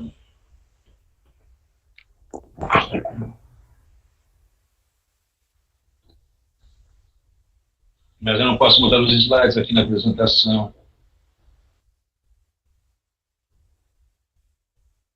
Então talvez funcione. Eu lamento. Bom, acho que com o vídeo está funcionando uma vez mais. Muito obrigado por me terem aqui. E eu estou muito contente. E também o nosso Centro de Universidade da Excelência é um privilégio ser parte dessa conferência. E é um prazer convidar também os nossos estudantes da Universidade da Silésia para esse evento. E eu sei que tem algumas pessoas da Polônia também ouvindo. Então, uma vez mais, muito obrigado, Débora, Isabela e Andréia. E com essa apresentação, eu gostaria de dar um alô à Polônia e atualizar a respeito da legislação na Polônia e dar alguns detalhes de mudanças feitas na lei, alguns casos recentes. Na verdade, o caso com o qual eu estava envolvida, eu mesma. Então, para começar, eu gostaria de mostrar uma coisa relacionada à inovação. Então, hoje em dia é bastante comum ter esse conselho de diretores na empresa e bastante gente envolvida com inovação, e é um tipo de inovação empresarial. E agora nós estamos falando a respeito de 3 camadas de inovação empresarial, que é tecnologia, pessoas, mas também negócios e finanças. Em outras palavras, a tarefa do Conselho de Diretores é aparecer com a solução, que é também chamada de Product Market Fit, ou seja, perguntando quem seriam os nossos clientes. Então, quando eles desenvolvem um produto, qualquer que seja, que pode ser um item, que seja de moda ou de desenho industrial, isso é com relação a preparar algo que as pessoas queiram comprar, que amem. No que diz respeito à tecnologia, a pergunta seria se podemos encontrar uma solução pela qual as pessoas se interessem. Então, quando nós vamos para a disponibilidade, lucro, não apenas em termos de dinheiro, mas em termos de benefícios para a comunidade, para a sociedade, incluindo também o desenvolvimento sustentável, que é muito comentado hoje em dia, e indo para o terceiro, que é desejabilidade e desejabilidade, ou seja, nós tentaremos fazer qualquer coisa para que as pessoas pensem menos antes de comprar. Algo que tem a ver com seus desejos, que simplesmente gosta do produto. E o que eu quero dizer com isso é que eu nunca vi qualquer pessoa falando a respeito de um CEO que também ocupe o cargo de pensamento criativo, porque você precisa planejar a estratégia de propriedade intelectual, política de propriedade intelectual, e a pergunta é se é possível introduzir esse produto no mercado e se, na verdade, é factível do ponto de vista jurídico para que possamos planejar. Isso eu também estou dizendo para os meus clientes. É uma coisa que eu também vou introduzir nos próximos slides. Na Polônia, nós temos ateliês muito pequenos que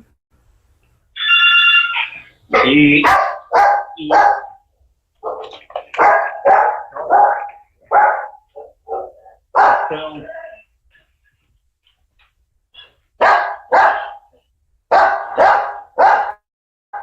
pessoas que às vezes não têm essa consciência das tendências de TI. Então, isso é muito importante prestar atenção. E no que diz respeito aos pequenos ateliês, eles são muito criativos e únicos no que diz respeito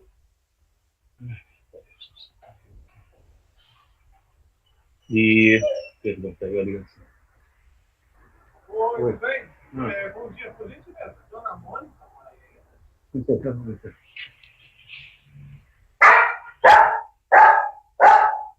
Peraí.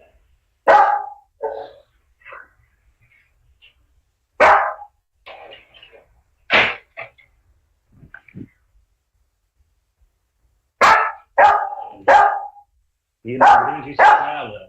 Então, é importante e também tem que ver em termos tanto da concorrência e também para os clientes. Então, isso aqui eu gostaria de apresentar e também o uso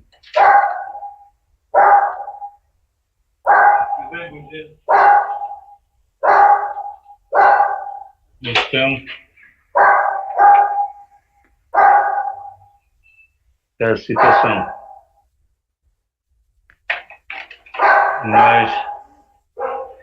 E eu admiro, depois em algum ponto, ela falou que, na verdade, então fiquei surpreso, então estou trabalhando. Tá, tudo bem. Aqui. E Só esse aparelho aqui não anota. Tem outro aparelho, não? Então vou ter que dar uma olhadinha lá. Não posso dar isso agora. Tá, então eu vou levar depois eu volto. Pode ser? Imaginar uma situação em que alguém copia de uma maneira descuidada, que não seria apenas estudo, eu também diria que seria usado. Então, é verdade o que aconteceu. E agora nós vemos as diferenças.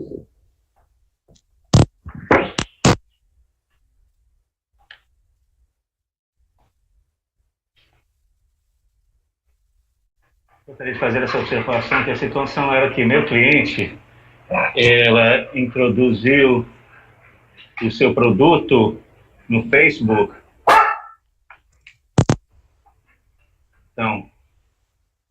Então, anunciando a sua ideia, a sua criação. Então, a situação foi que aconteceu, na verdade, a sua cliente comprou os brincos e essa garota, na verdade, decidiu seguir essa estampa de criatividade e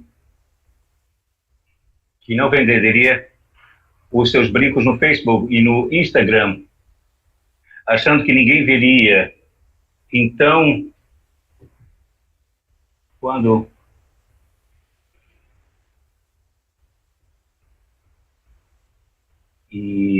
se preparou o caso, com a evidência coletada, nós não tínhamos dúvida de que a infratora, ela tinha reduzido esse esforço o máximo possível e identificar os valores intrínsecos da paloma negra, da marca, e depois ele até copiou as cores. Essa é dona da marca. Ela disse que ela estava viajando o mundo para colher inspiração de algo novo. Então, também percebeu que, não sei se vocês podem ver, essa parte aqui, mas essa aqui é a parte central e que foi feita em todos os adornos. Ela criou o design e depois ela terceirizou. Eu acho que é importante notar, e depois, quando ela veio para nosso escritório, ela estava um tanto perplexa, porque nós queríamos aconselhá-la e advogados também criativos em algum momento.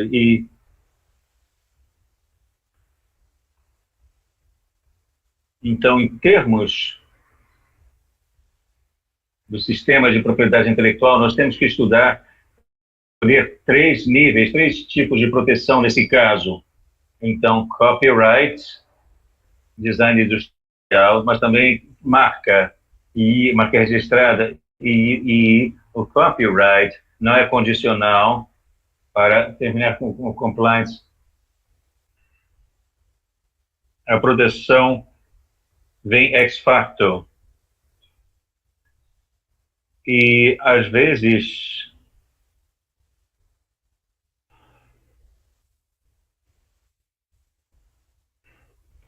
por outro lado, também existe o design industrial e a marca, e, nesse caso, falta um registro claro, que significa que nós não podemos acompanhar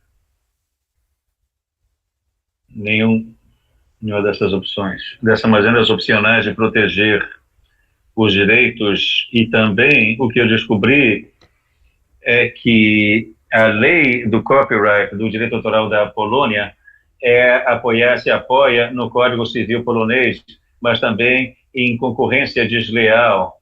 Então, na verdade, eles não são mutuamente excludentes. Podemos usar os 3 deles em um caso,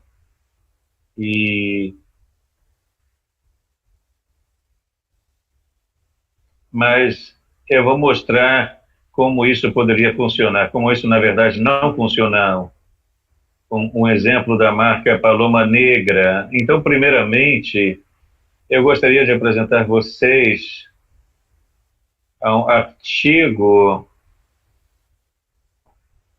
um dos artigos que reconhece e que diz que a matéria do copyright, do direito autoral, vai ser qualquer manifestação de atividade criativa de uma natureza individual.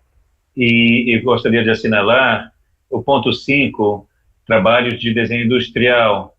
Então, significa que um trabalho pode ser, na verdade, também aplicado, parte de desenho aplicado, de arte aplicada, e que isso não exclui a possibilidade de proteger esse trabalho sob um regime de direito autoral, de copyright. Então, esse é o primeiro ponto que eu gostaria de assinalar.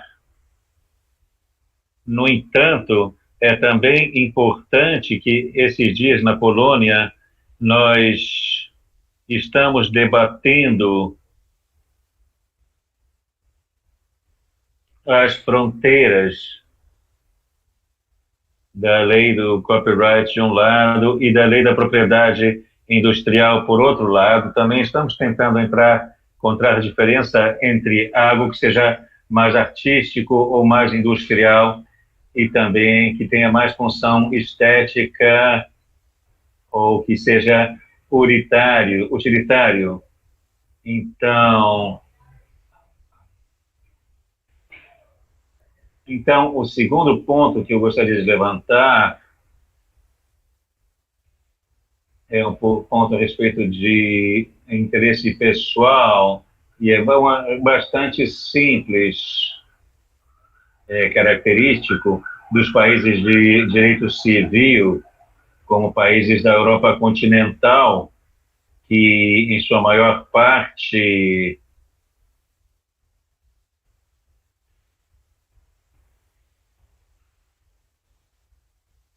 que foram introduz o conceito de interesse pessoal na proteção, que também é reconhecível como bem pessoal, e também podemos dizer que o interesse pessoal, ou também o seu nome, privacidade, intimidade, mas outro elemento, e algum tipo de apoio.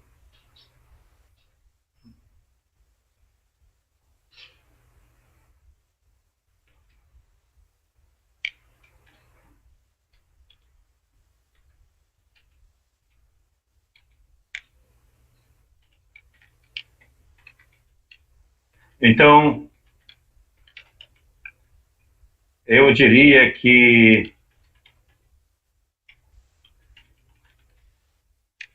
é uma relação minha entre eu.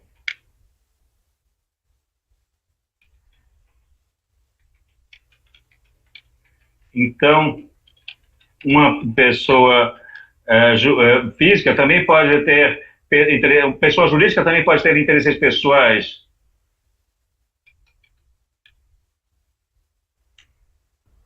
Mas na Polônia, o Tribunal polonês reconheceu não apenas que havia a questão do bom nome, da reputação, prestígio, mas também uma marca. Então, realmente fiquei surpreso em ver isto. E isto, na verdade, é uma coisa nova de se ver na nossa lei na Polônia. Talvez uma das coisas que também precisaria se lidar.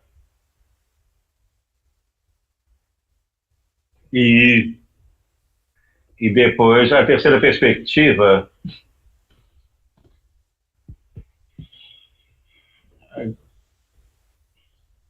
no entanto, também não. Então, isso também pode.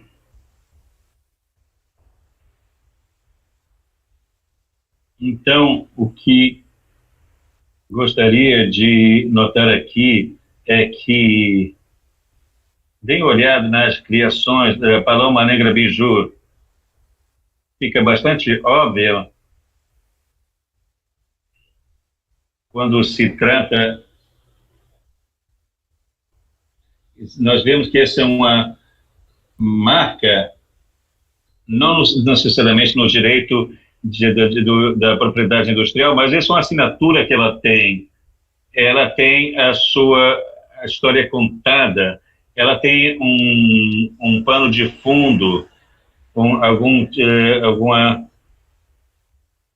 tem os consumidores que seguem as suas ideias. A sua ideia é ser alegre, colorida, e então, no final das contas, e nós vimos isso, nós tivemos um aviso pré-processo, pré-entrada com processo, em que o infrator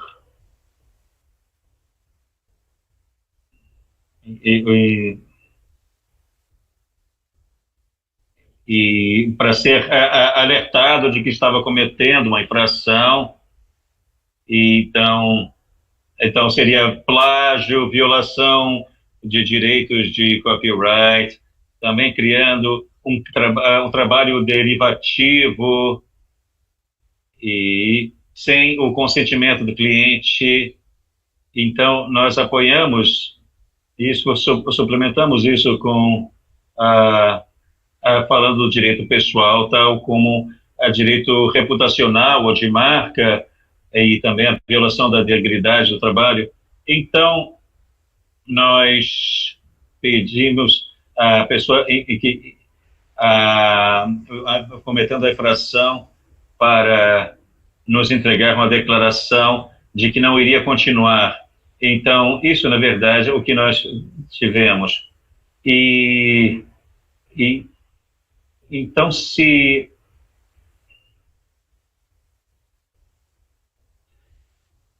pudéssemos prever a situação,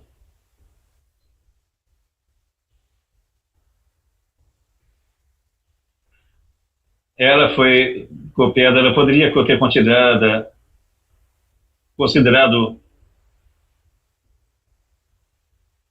ter agido em diferentes níveis: nacional, com o escritório de patentes da República da Polônia, obviamente, depois de regional, seria UIPO, e também internacional, que seria OMP. Isso porque, se nós olharmos para o desenho industrial, está bastante próximo do seu conceito. Esse é um ponto. O segundo ponto é que esses dois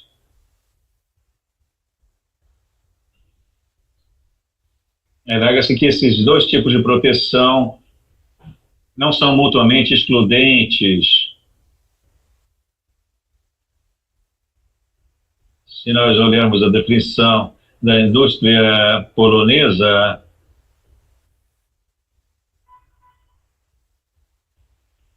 também a definição internacional,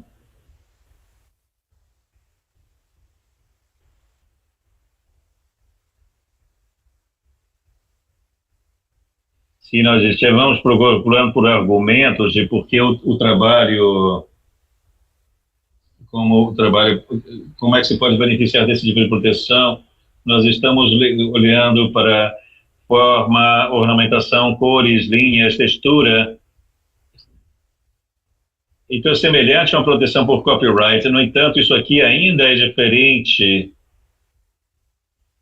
Às vezes, eu fiz alguma pesquisa no Escritório Europeu de Direitos de Propriedade Industrial, procurando brincos, foi isso que eu encontrei. Então, nós temos 3 imagens possíveis. Eu não quero julgar aqui, mas se vocês derem uma olhada, é tudo bastante simples. bastante direto. Eu nem diria que, obviamente,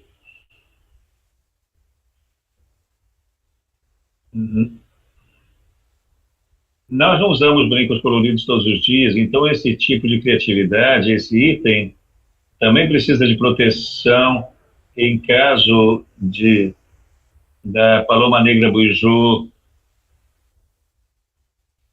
Essa situação, nós tivemos sorte também de ter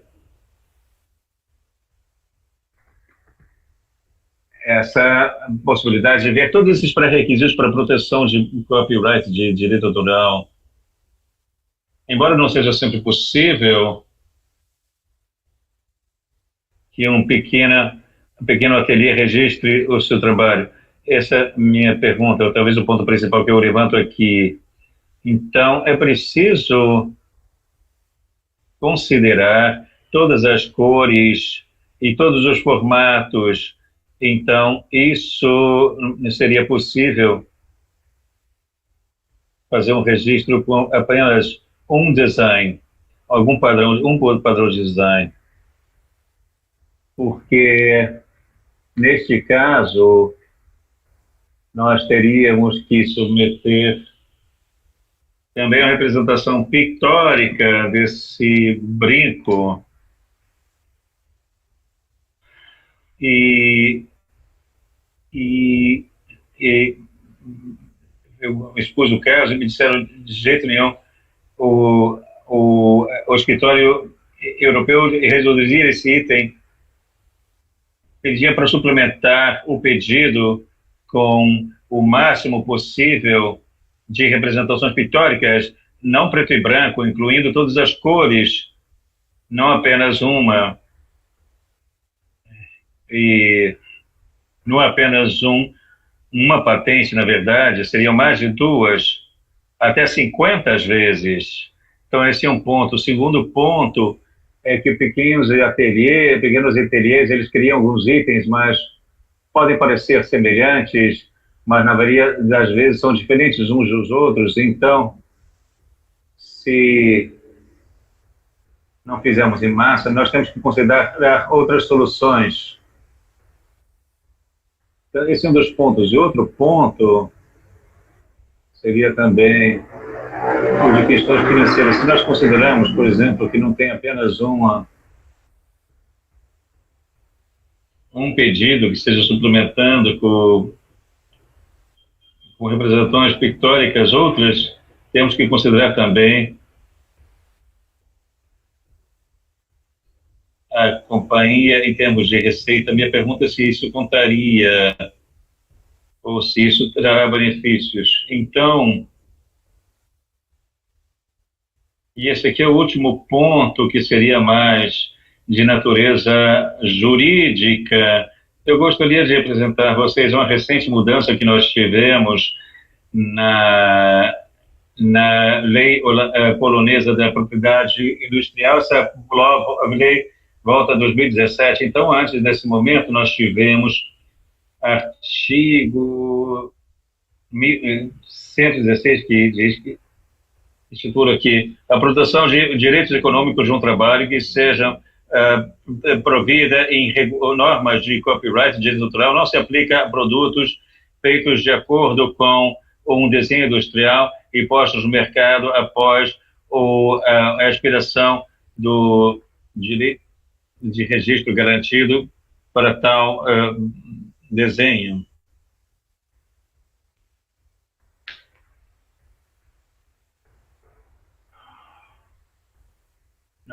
Então, foi o que eu falei a respeito dos tipos de proteção, ou seja, regime de copyright, direito autoral e de propriedade industrial. Na verdade, eles não são mutuamente excludentes.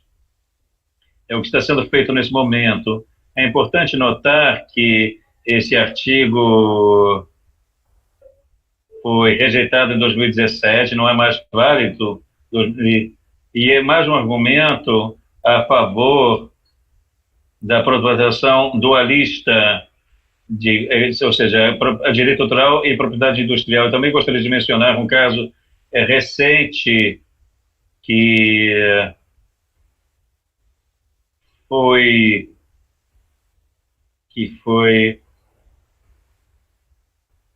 entregue pelo o procurador-geral da Polônia, e ele levantou um ponto. Ele admitiu que essas duas maneiras são passíveis de proteção. Nós não devemos usar demais a proteção fornecida pelo copyright, que às vezes é muito utilizada.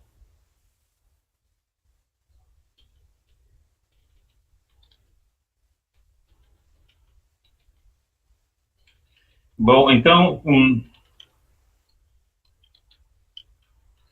também vou falar algo do ponto de vista da minha cidade de origem. Artistas poloneses, eles estilistas, eles não necessariamente se preocupam com a proteção como deveriam, porque por causa de orçamento, muitas vezes não permite isso. Então, o que nós podemos falar de subregistração, subregistro. E tem a outra coisa que também conta esses dias são as marcas registradas. A proteção de marcas não está sendo superutilizada hoje em dia, porque isso que acontece. Um pequeno ateliê apresenta um produto no mercado, e então o ateliê observa a situação. Se o comprador gosta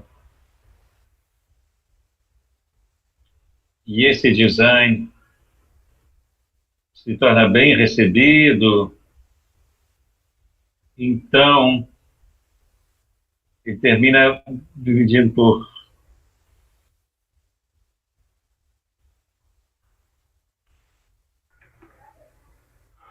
ele ficam meio que sem possibilidades, então eles estão tentando usar a marca registrada, trademark, a proteção de trademark, e então eles têm. Então,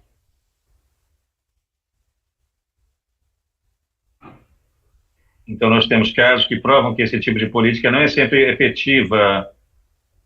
O que eu gostaria de mencionar seria uma introdução a esse painel, é que na outra ferramenta da OMP, que seria algum tipo de contraproposta de registro num nível bastante básico. O ateliê, a empresa, ainda está tentando ver qual seria a melhor maneira de como o produto deveria ser mostrado, quais deveriam ser as cores e o que o consumidor mais gosta.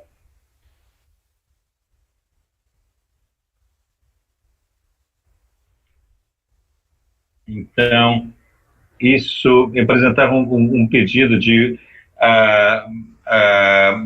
da OMP. Esse instrumento pode funcionar com qualquer tipo de trabalho. Seriam dados, algoritmos de inteligência artificial, marcas registradas, também marcas comerciais, nomes de fantasia, têxteis.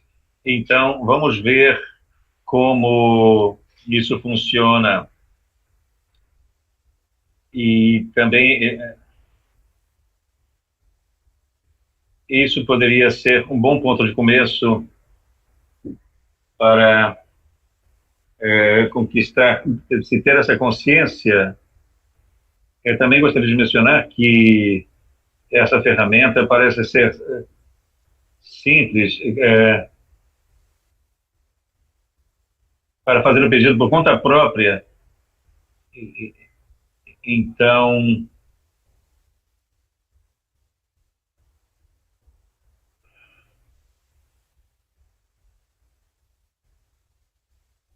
foi o que eu mencionei no começo da minha palestra. E nós introduzimos essa consciência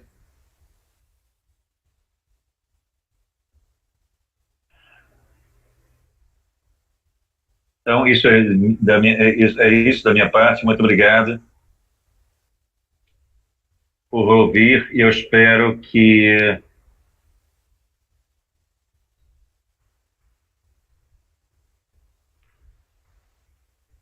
vocês tenham se beneficiado desse ponto de vista da legislação polonesa. E uma informação mais, a autora que eu mencionei aqui, ela também manda lembranças a todos vocês aqui. E que bom que você pôde apresentar esse caso.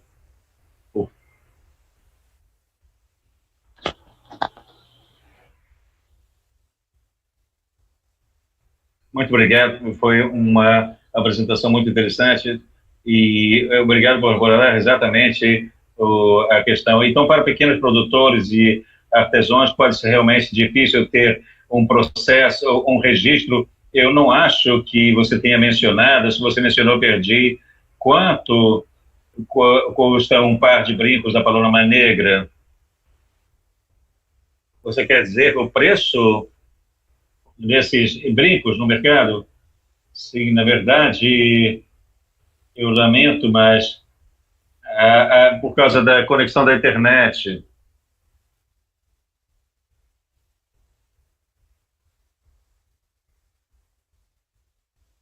Muito bem, então, eu tenho aqui, só um momentinho, coisa que eu gostaria de compartilhar com vocês, isso aqui.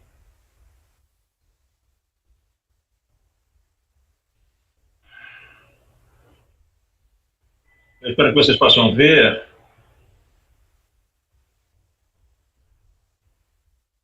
Bom, esse aqui é outro que eu estou usando. Então,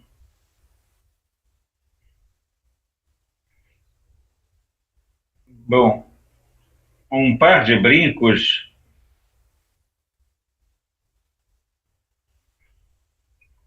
de 50 a 100 euros. Então, isso não é tão caro. E eu gostaria de mencionar que isso aqui é bastante singular. E cada segundo que conta já é diferente. Então, é importante também ter esse tipo de consciência. Do meu ponto de vista jurídico, eu gostaria de dizer que, às vezes, por que vocês não apresentam mais detalhes, mais cores, mais ornamentação ou qualquer tipo de elemento pessoal para que se tenha uma pequena chance de obter a proteção necessária? Obviamente, há criadores que adoram que o trabalho seja simples, o que eu respeito, mas eu sempre digo aos meus clientes, se existe alguma opção de panelas de vasilhas de maneira mais sofisticada, prefira. Isso é o que acontece com o palácio. Se espera que bens de luxo sejam luxuosos, que são acessíveis a todo mundo, não são mais luxuosos. É preciso ter uma oferta limitada. Então, se você faz a produção em massa, então perde essa finalidade. Então, quando a gente fala de moda, alta moda, é preciso pensar que se você vai pagar 350 euros por um registro de em propriedade industrial na OMP, como é que fica a sua margem de lucro? Bom, e também eu gostaria de fazer um comentário. Eu gostaria de mencionar que luxuoso não significa necessariamente caro. Significa diferente também. Nós também temos que apresentar o conceito que não precisa ser de 2 ou 3 mil euros, ou uma bolsa de 2 ou 3 mil euros, esse tipo de coisa, esse tipo de trabalho, mas criativo, Isso já é luxuoso, é como eu me sinto. Então, eu gostaria de me agradecer por levantar esse ponto. E, nesse caso, o registro vai muito além da finalidade de criar um brinco desse tipo. Também você tem a repetibilidade do ateliê. Não quero consumir muito mais tempo, eu vou passar a palavra, então, para o Henrique. Henrique, vá em frente. Bom, thank you very much for having me here in Rio de Janeiro, for being able to address you from Spain. As far as I see it, is a privilege. Brazil is a land I love, to the extent that I married a Brazilian woman, and I brought her to live with me in Madrid as a representative of the school, and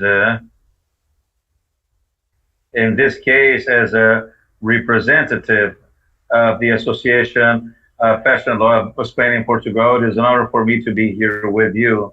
I'll try to speak for 19 minutes, and then I'll pass on the floor for the other speakers to speak. So I was invited to speak about the alternative methods we have to protect fashion as such. One thing I must remark is, and in intellectual property, in a broader sense, então, and marks, designs, but in spite of there being a clear interest for the benefits that the author rights grants for protecting fashion, hardly one can find this in the majority of the clothing items. There are not many cases where the courts have decided in favor of granting copyright to clothing items, be them complements. So even there is interest in this protection through copyright, the reality is that it is complicated to make a judge understand that there's something different from the function of the clothing item itself. So for a judge to understand originality, creativity, novelty, and therefore something that might lead him to talk about art, then there are not many cases when they always mention how complicated it is to be original, considering the functionality. We know that and we know that a hat, we need to wear a hat, and that is its functionality. I would say that really that it is complicated. So with what mechanisms do we count as alternative methods for registration? And well, fundamentally, if we see the realm of intellectual property in preventive terms, we have the possibility of registering the works in intellectual property registration. In Spain, it will be administrative and public. It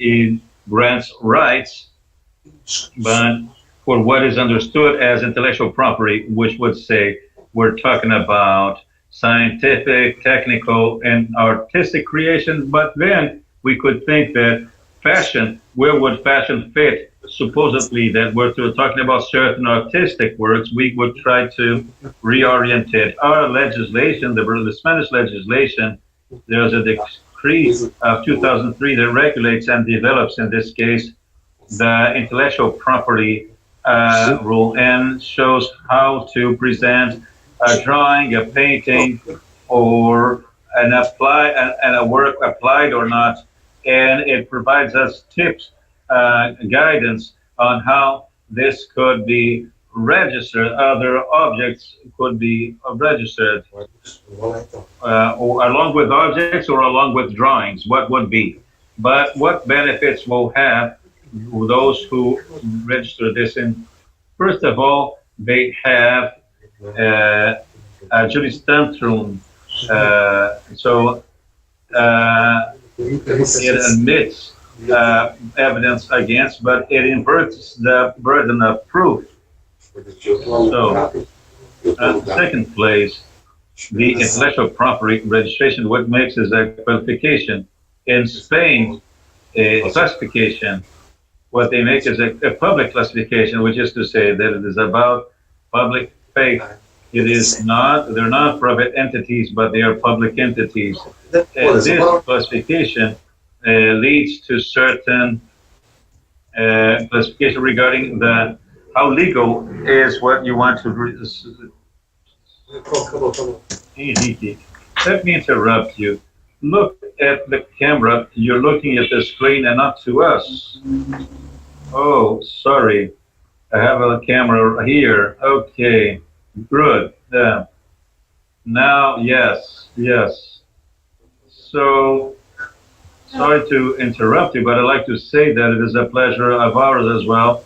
That is an honor to have us here. I didn't want to interrupt you before, but I was kind of bothered by you looking to the side, to your side, and I see you from here to the left, and the camera is to the right.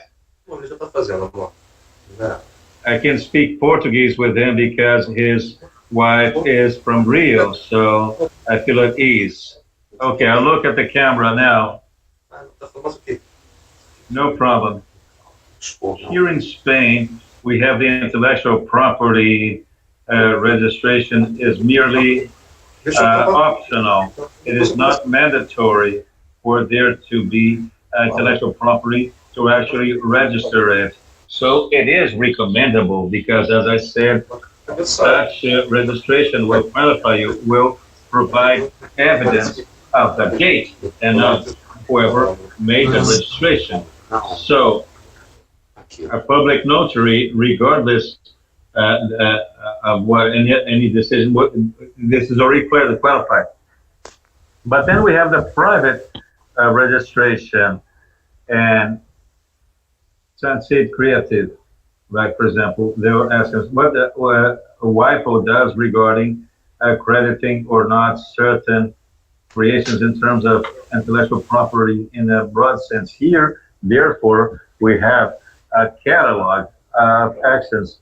So we have registration of intellectual property and administrative registration, and for people to have defined if in case of evidence,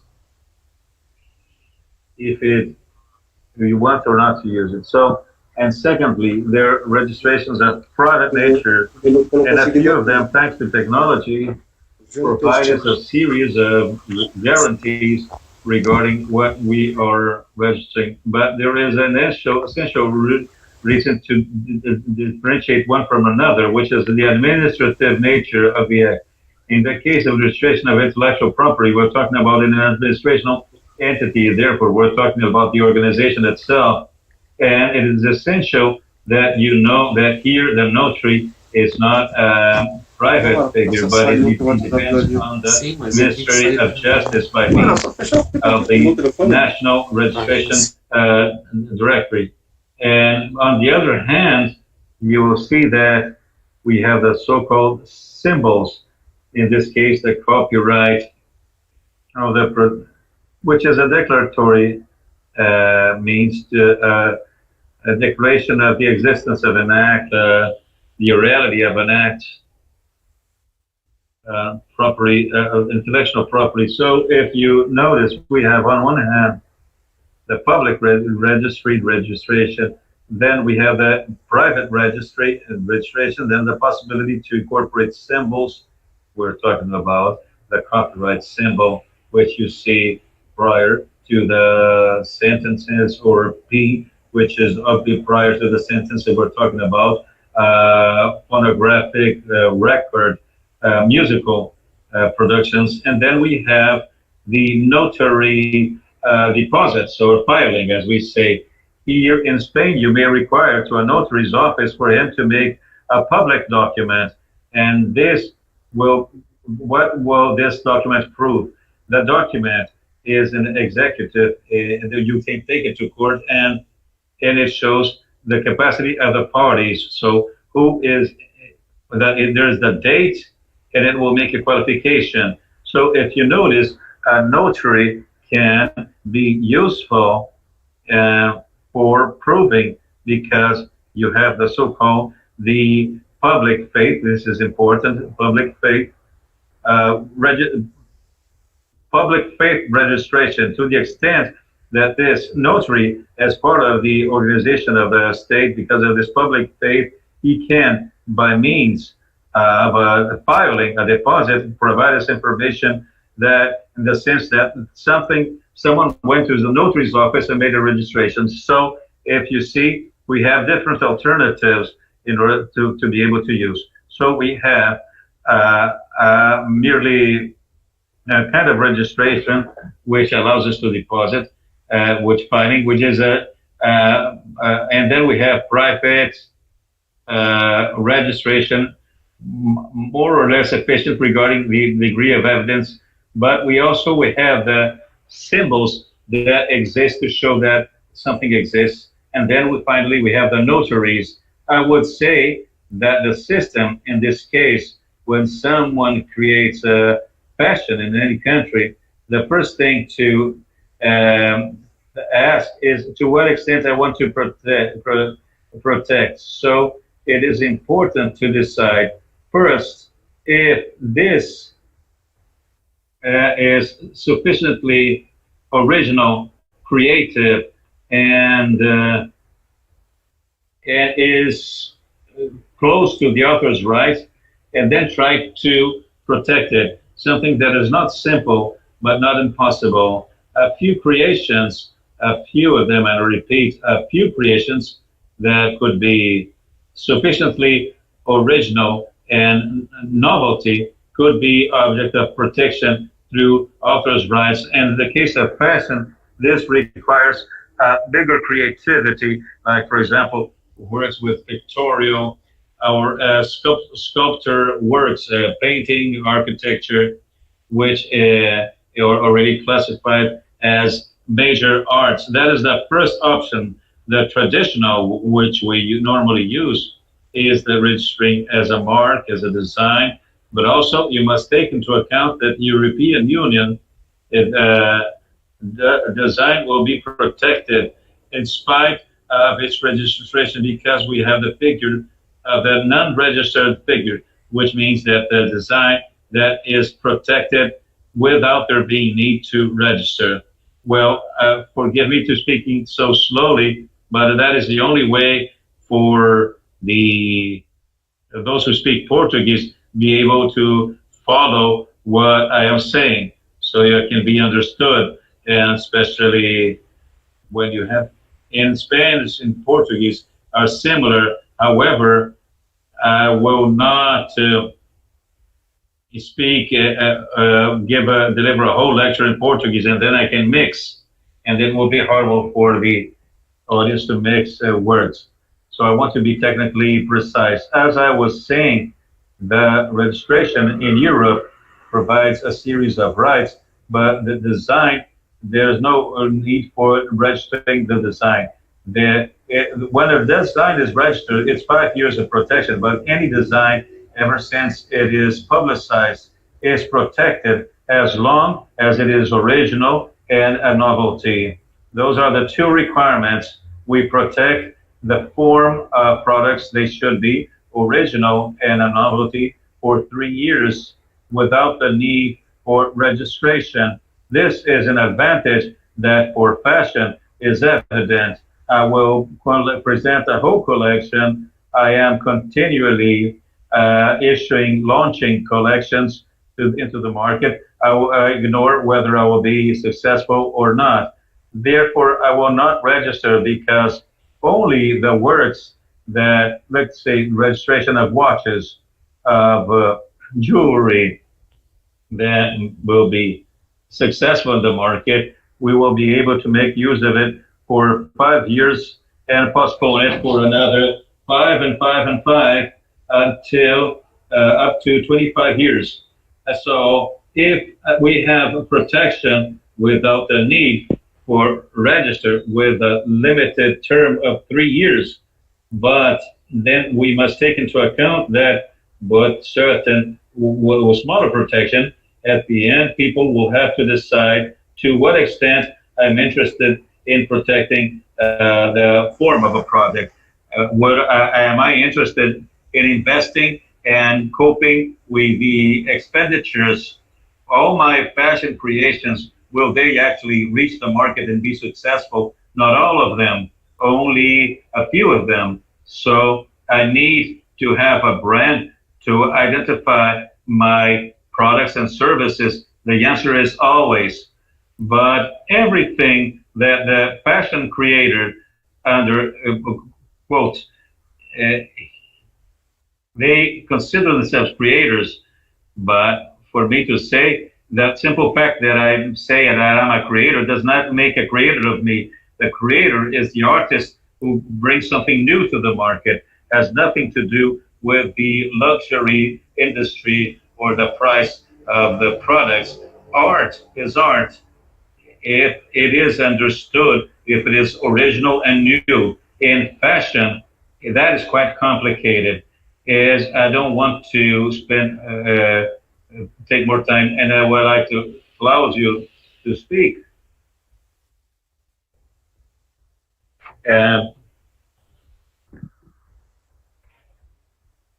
So to close, I would say that the different mechanisms we have, among those different mechanisms we have, intellectual property and industrial property. Industrial property is perhaps the most used, and it requires registration, where intellectual property, author's rights, is born from creation itself, does not require registration. It is recommendable. Yes, it is. There are mechanisms for proving that someone created something. Yes, naturally, indeed.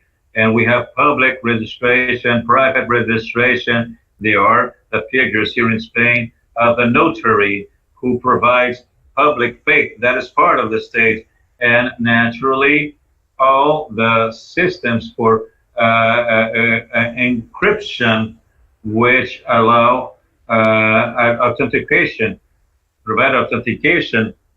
Then we have WIPO to tell us to the extent of the proof are very interesting to us. And having said that, I would like to thank the Brazilian Rio Lawyers Bar for the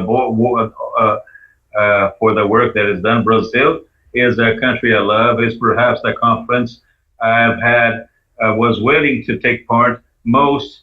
There is nothing more beautiful than to be able to speak to some in a land where I love. And I hope I can travel because things were complicated with this year. And thank you very much for your time, for your work, for everything you do for fashion law. Thank you. We are the ones who thank. Thank you for the acknowledgement coming from you, and it is an honor.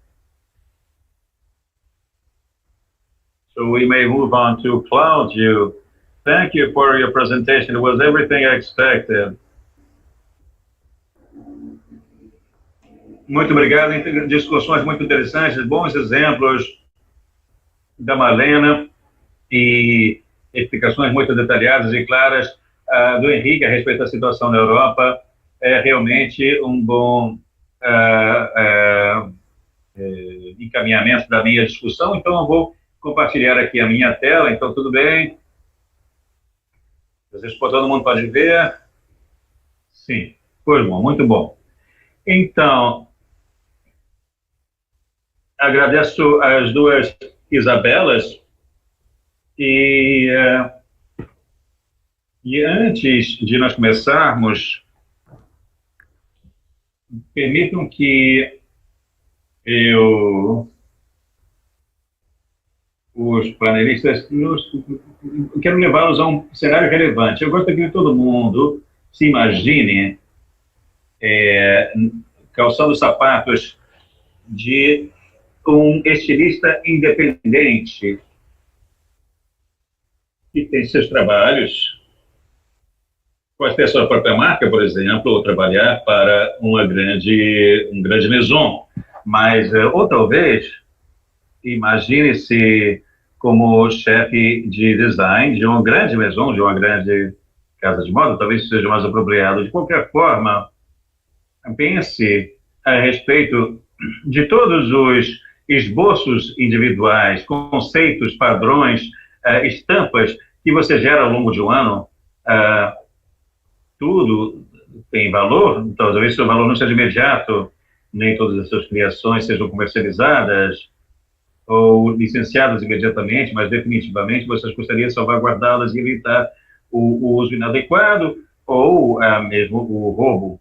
Bom, então, alguns desses trabalhos individuais podem tornar inputs, subsídios para projetos, uma nova coleção de temporada ou uma fivela que você inventou se torna parte de uma bolsa como designer. Você também gostaria de ter adicionar outros ativos para a sua criação que sejam valiosos para você e que poderiam requerer salvaguardas tais como a pesquisa que apoia a natureza inovadora de um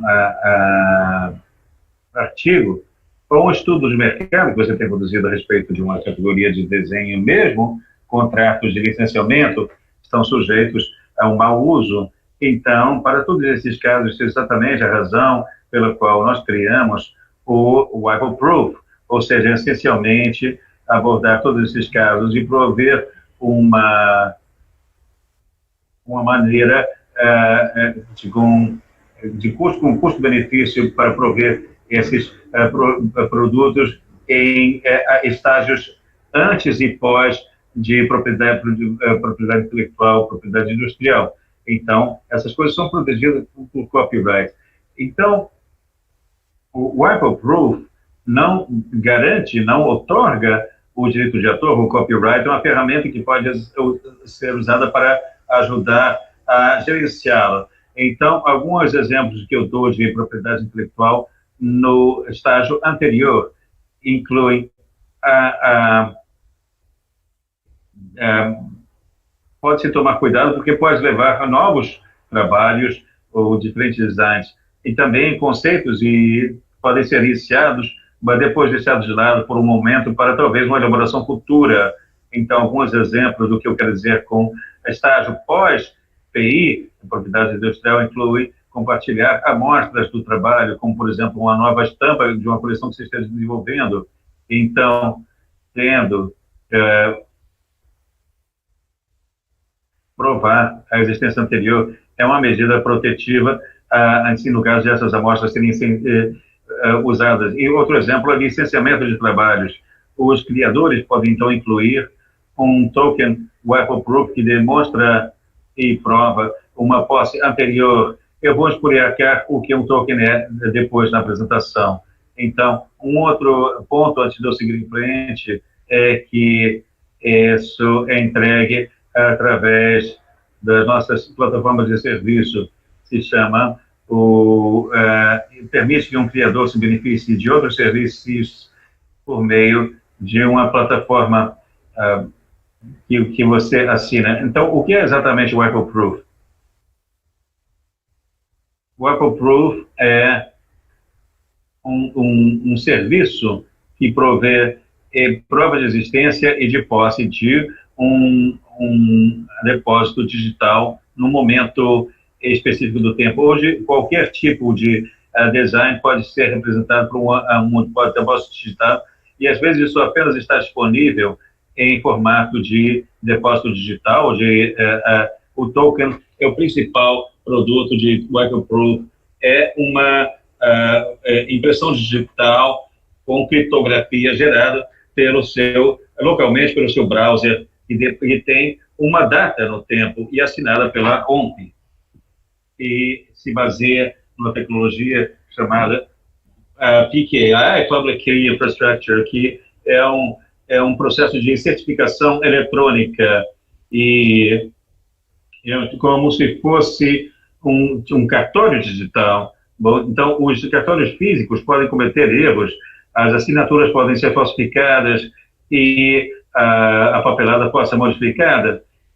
Isto aqui não é possível com o OABRJ. Isso aqui é um processo de certificação digital que é a prova de falsificação. Nem a OMP pode modificar os tokens por causa da tecnologia PKI que é usada. Portanto, isso significa que a OMP pode dizer, no mais nível de confiança, que a data e a hora dessa pegada digital, dessa impressão digital não podem ser alterados. As autoridades que podem prover esse tipo de serviço são chamadas de TSAs, ou autoridades de certificação de tempo. A OMP, e isso segue as normas da União Europeia. E também padrões técnicos. Então, nós também estamos compatíveis com a ISO 27001 e fomos auditados no mês passado por uma entidade de certificação de ISO. Uma coisa que eu gostaria de assinalar é que o OABRJ não é um registro de trabalhos. A OMP não faz o armazenamento do arquivo original. Na verdade, nós queremos que os clientes mantenham a confidencialidade. Isso é menos importante para os campos de arte e design, mas importante quando estamos lidando com outros, como segredos de comerciais. Então, quais são os benefícios-chave do OABRJ? O OABRJ provê a evidência válida que pode ser usada numa controvérsia, numa disputa. E isso ajuda a prevenir um comportamento ilegal que pode ajudar em casos de tribunal, facilitando uma arbitragem menos cara. E conforme a Maria mencionou nos seus slides, isso está ao alcance. 26 francos é o preço mais alto, mas com nossos bundles de tokens pré-pagos, e o custo pode ser até reduzido significativamente. O armazenamento do token por 5 anos em servidores da OMP também está incluído no prazo, e isso pode ser estendido por vários anos depois. Uma parte importante do serviço que está disponível em 10 línguas, incluindo as principais línguas asiáticas e europeias. O certificado Premium, que certifica a validade do token, também está disponível em todas as 10 línguas, tornando o OABRJ indispensável para, por exemplo, os designers brasileiros que atuem internacionalmente. É claro que, dado a marca OMP, isso leva a um reconhecimento mundial.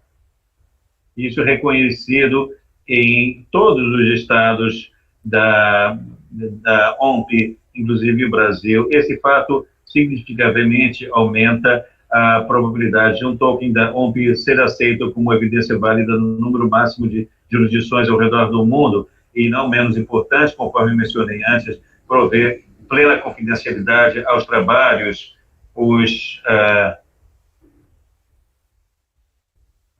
e nenhuma informação a respeito da existência do token ou dos arquivos públicos é tornada pública, ou dos arquivos correspondentes é tornada pública. Então, o que a OMP de fato salvaguarda? Nós organizamos casos para formar áreas, isso aparece na tela. Segredos de comerciais, trabalhos comerciais, design, dados e pesquisa e outros ativos digitais. Bom, por causa dos problemas de tempo, nós vamos direto aos trabalhos criativos e desenho e designs. Então, conforme mencionado pelos panelistas, e estabelecer prova de existência num determinado ponto no tempo para ativos intelectuais não registrados é importante. Então, acho que isso aqui é a proposta principal que o OABRJ traz para o área da moda. E também, conforme mencionado, os trabalhos criativos também se beneficiam de proteção por direito autoral independente, e por causa disso, esse fato em si pode levar a complicações e a disputas se houver falta de prova, evidência provando a existência do trabalho. Então, o OABRJ Token essencialmente confirma que o trabalho criativo existe em um momento específico de tempo. Então, a evidência do OABRJ pode estar vinculada à autoria na data da criação ou no tempo do upload para a plataforma digital. Mas isso, o ponto principal é que a geração desse token tem que ser mais próxima possível da publicação final, da geração do trabalho criativo possível. Então, número 2, essa evidência do OABRJ, conforme eu disse, permite que os criadores certifiquem contribuições individuais, tais como estampas, design ornamental e tecidos, a fim de resolver possíveis futuros discordâncias com relação aos direitos. Então, e a Marlena falou a respeito, e o Henrique também falou sobre marcas registradas ou marcas comerciais, isso não... E o OABRJ pode ser usado essencialmente para aprovar o uso de marcas registradas existentes no mercado. Então, isso é essencial para a proteção de marcas, isso também é muito importante quando, em certas jurisdições, quando você registra uma marca, você tem que provar a evidência do seu uso no mercado, e também quando você está renovando a marca, nas certas jurisdições, você tem que provar o uso durante esse período de 5 anos de que a sua marca, na verdade, foi usada no mercado. Então, um caso de específicos de uso aqui. Então, eu acho que isso realmente conclui a minha apresentação, e do serviço tem mais informação, conforme vocês podem ver na tela, com os smartphones, você pode escanear esses QR codes, e eu vou levar vocês a webinars em mais profundidade depois. Muito obrigado. Muito obrigado, Cláudio. Isso foi muito claro, muito didático também, e eu acho que isso foi muito elucidador. Não temos perguntas no chat, então eu vou fazer perguntas minhas. Então, primeiramente, quanta informação cabe num token? Bom, é uma boa pergunta. Bem,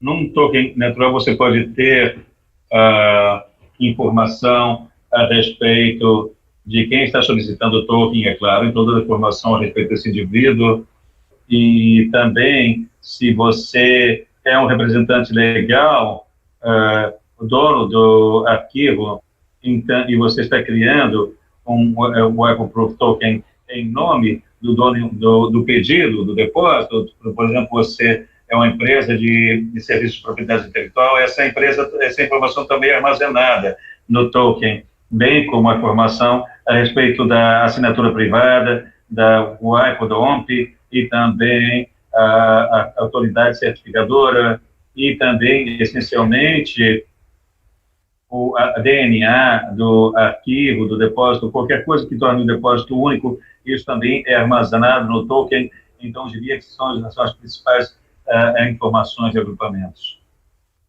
Você está mutada. Interessante. E, Marlena, no caso da Paloma Negra, quantos pares de brincos poderia se armazenar num único token? Toda uma coleção, um par de brincos, isso...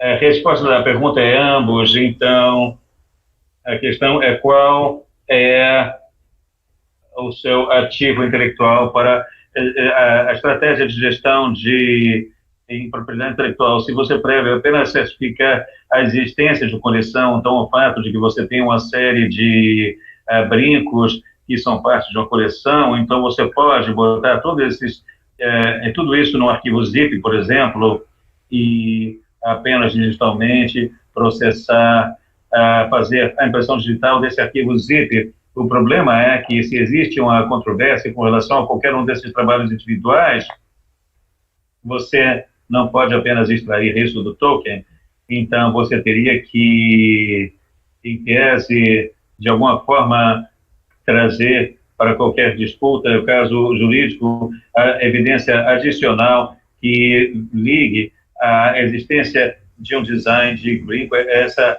coleção que você tem.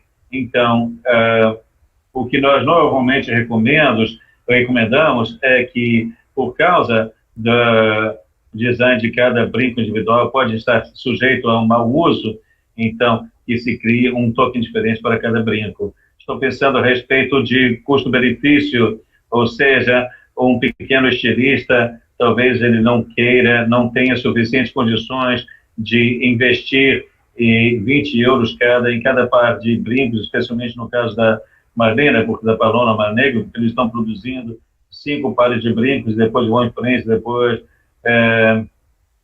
Então, talvez seja mais interessante. A minha pergunta, mais especificamente, seria quantos megas cabem num token? Não há limite, não há limite. Então, você pode botar um videogame se quiser.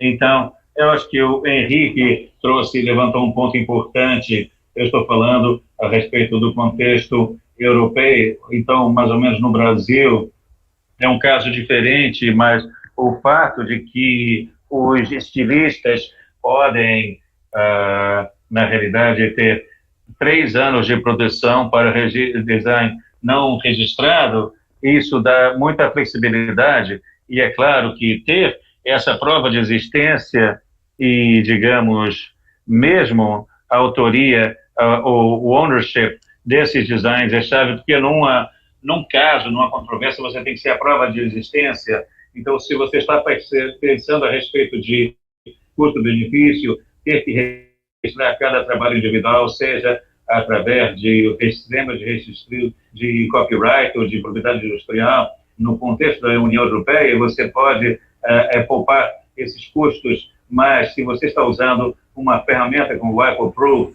e você está regularmente criando novos designs, por exemplo, se você está emitindo pelo menos 100 diferentes desenhos, por exemplo, em base regular, uma ferramenta como o Apple Proof oferece a possibilidade de comprar um pacote de token pré-pagos. Então, você reduz o custo do pre-token, do token. Isso dura por 2 anos e você pode gerar 100 diferentes tokens para os seus diferentes designs, conforme você queira. Você tem 2 anos para usar isso e depois nós temos também muitos bundles, muitos pacotes. Existem maneiras de usar essas ferramentas e de não fazer isso, de não ir pagando separadamente, mas, digamos, investindo logo na frente, reduzindo seu custo, e então você integra isso, essa ferramenta, à sua estratégia de gestão de TI. E o que me leva ao Henrique, porque eu posso mudar para o espanhol? Claro, claro. Para mim não tem problema, Henrique. Então, so Claudio had told me that the Moda España, whose board you are part of, made a covenant with Bible Proof. So there was a small fashion designer in Spain could have a registration, a filing at White Proof that would be a double filing. Then, so you please correct me if I'm wrong. So you buy the token through Moda España, then you have that certification, WIPO Proof certification, and Moda España certification as well. Is that so? No, not precisely. WIPO has made a presentation to Moda España. The real representation, Moda España, is the Spanish Confederation of Fashion entities. And Then you have the Association of Stylists, of Designers. And the designers in Europe and Spain in general, and here we call them creators, Association of Creators of Fashion in Spain, they are very reluctant regarding the protection that costs money, because as Claudio has said, in the European Union, the design is protected regardless of its registration. And when they choose to invest in something, normally they do it with trademark, because they use it for every product and every service within their reach. With Spain, international, European, so they are quite reluctant. They want to save costs, especially when it comes to the young designers. So when they do spend money, when a creation will be successful in the market. So the Spanish designers have chosen for a few watches and a few pieces of jewelry, some kind of bag. But for concrete design, we have more than 15 years without any Spanish designer making registration of anything, even less so a piece of clothing. Only things that will remain in time, like a bag or a piece of jewelry, a watch, not other alternatives. And have you registered, filed in Spain? Have you seen cases of infringement of author rights, copyrights, in a stage prior to commercialization? Here, the copyright, the author's right, which is the intellectual property here in Spain, we protect it from the moment it is publicized, from the moment it becomes public. So therefore, and something else is the rights that only exist when there is a registration, which is a brand, the registered design, which is not the same as protecting a design, regardless of registration. So we have infringement of copyright, author's right. We have rulings this year, decisions this year, for 2 decisions in the European Union, one about a bicycle, which are July 2020, a European court, but they are quite scarce, and when so therefore the fashion industry is far more practical, and they try to protect the brand, the registered design, but except in France, because in France they protect the fashion as if the fashion was culture, in an art expression. It is something merely cultural. That is why the European Union has such different systems. The French industry protects their creators because it is part of the protection that France grants to its culture. Here in Spain, unfortunately, as in Portugal and several other European Union countries, fashion is seen as something functional. They protect the trademark. They do not consider that the couturier, the fashion designer, is an artist. It is as he was a replicator of fabric. So it's more something.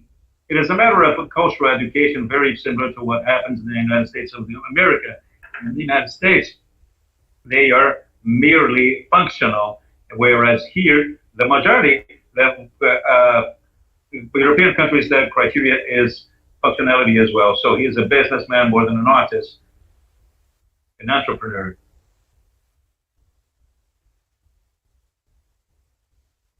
Esse é o caso na Polônia também, Marlena. Eles são vistos mais como empresários do que como artistas. O microfone está desligado. Sim. Eu espero que vocês ouçam agora. Então, você poderia repetir a pergunta, por favor, se é o caso? E o Rick estava dizendo que, diferentemente da França, onde os estilistas são vistos como artistas, na Espanha, em Portugal e na maioria dos países da União Europeia, os estilistas são vistos como empresários mais do que pessoas que replicam. São questões utilitárias mais do que artísticas. Então, basicamente, proteção de propriedade intelectual é o caso na Polônia também. Não acho que seja. Em algum ponto nós estamos mais próximos da França, mas também temos algumas semelhanças com a Espanha, Portugal. Então, deixa eu explicar o que eu quero dizer com isso.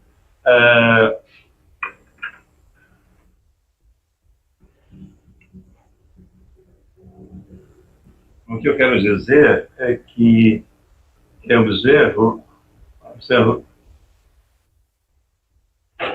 eu tinha essa impressão de que eles estão muito obcecados com criação, estão sempre fazendo alguma coisa e de maneira criativa, que significa que, no final das contas, está relacionado com questões empresariais. Mas eles não...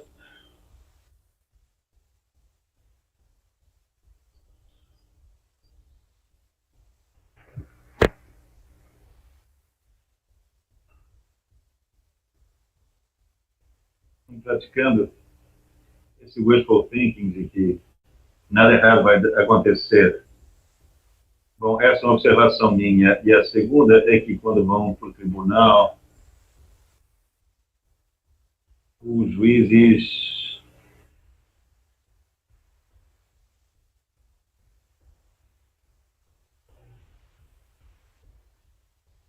e os juízes tenderão a exagerar com criadores que, na verdade, são pequenas firmas, mas não aplicam, não agem de maneira muito estrita. Significa que na corte é muito difícil provar o seu direito. Essa é a minha experiência,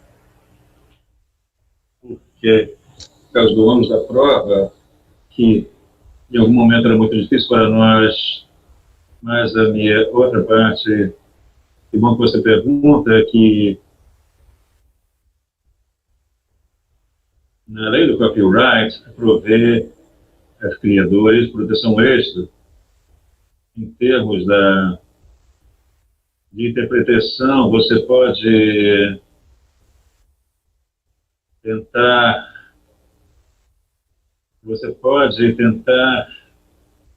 convencer a corte de que não é apenas o direito do empresário, mas também do criador, que eu tenho feito há 10 anos,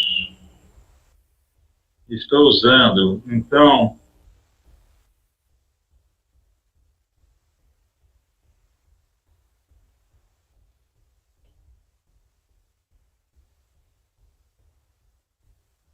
Então, o copyright foi criado para proteger autores. Então, é o que eu falo também quando eu ensino aqui algumas escolas de arte.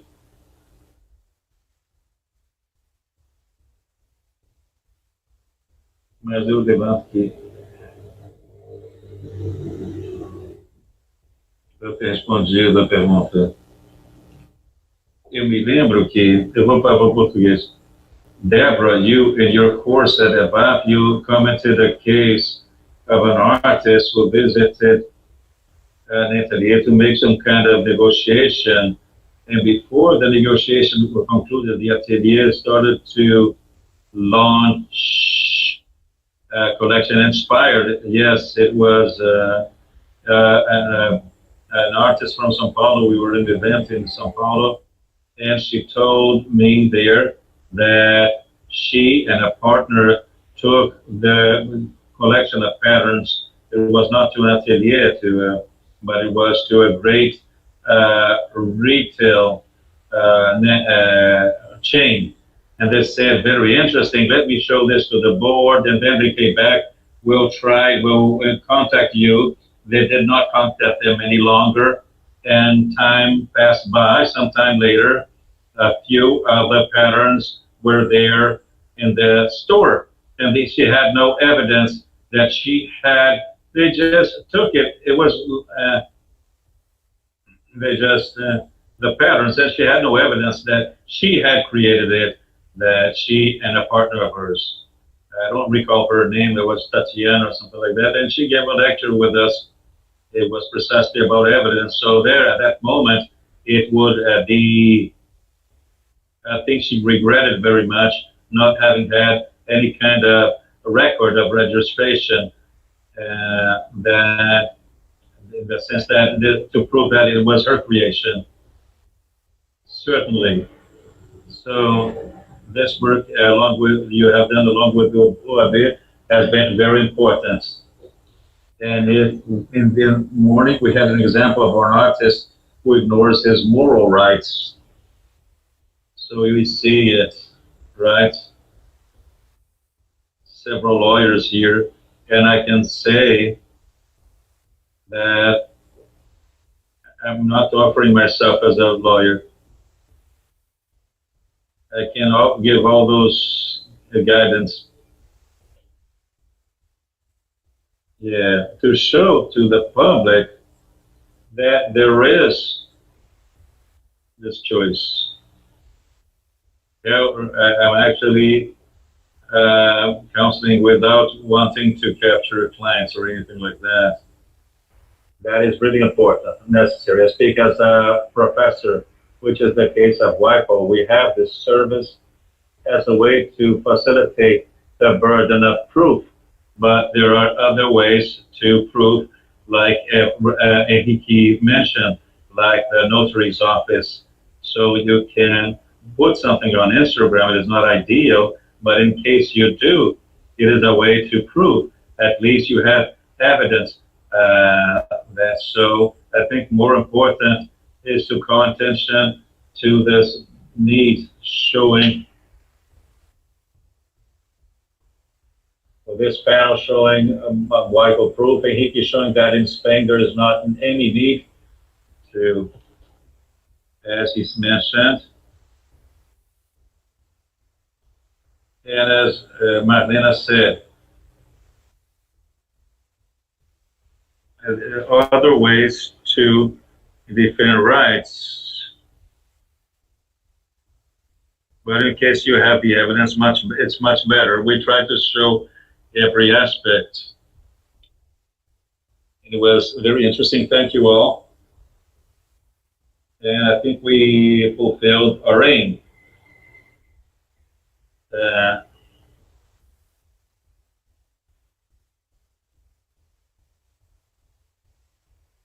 Henrique as well, I'd like to thank everybody.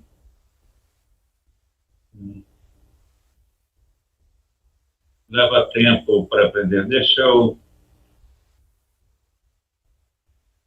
dizer que esses dias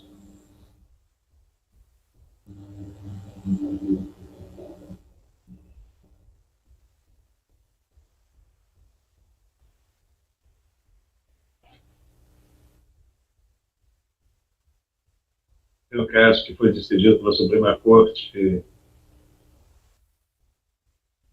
e o caso estava relacionado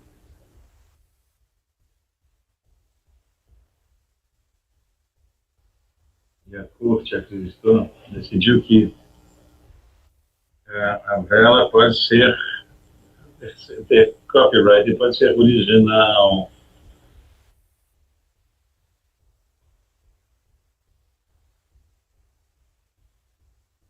E todo o debate que se deu depois dessa decisão, a questão de ser mais artístico ou funcional, e qual seria talvez o lugar para esses tokens do WIPO.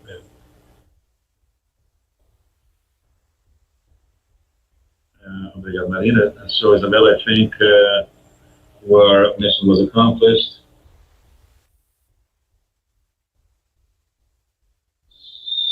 So, for you to make the closing remarks, I thought it was the other Isabella. One is the moderator, the other is the presenter.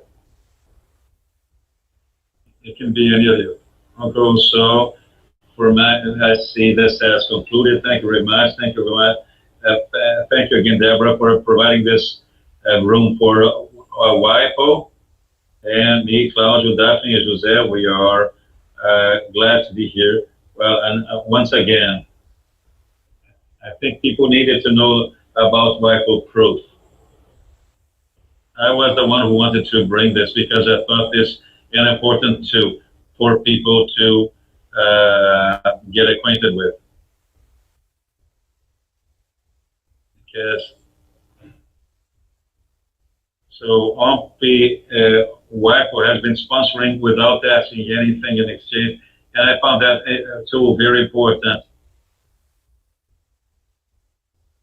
So I think it is important, and I think people must know about this. So I have to make this clear.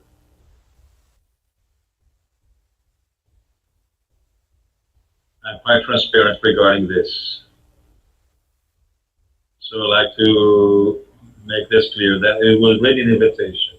Thank you. Thank you, Isabella. Thank you all. Thank you, Claudio, Henrique, and Marlena. Thank you very much. I'd like to thank again all. It was a great discussion. It was wonderful. Deborah, all these with the speakers, moderators, always implementing. It was great. So I only like to make a few announcements. We'll have a pause for lunch, and then we'll come back at 2 with the afternoon panels with the courses for the finalization this year, which will be. So we wait for you. Thank you very much.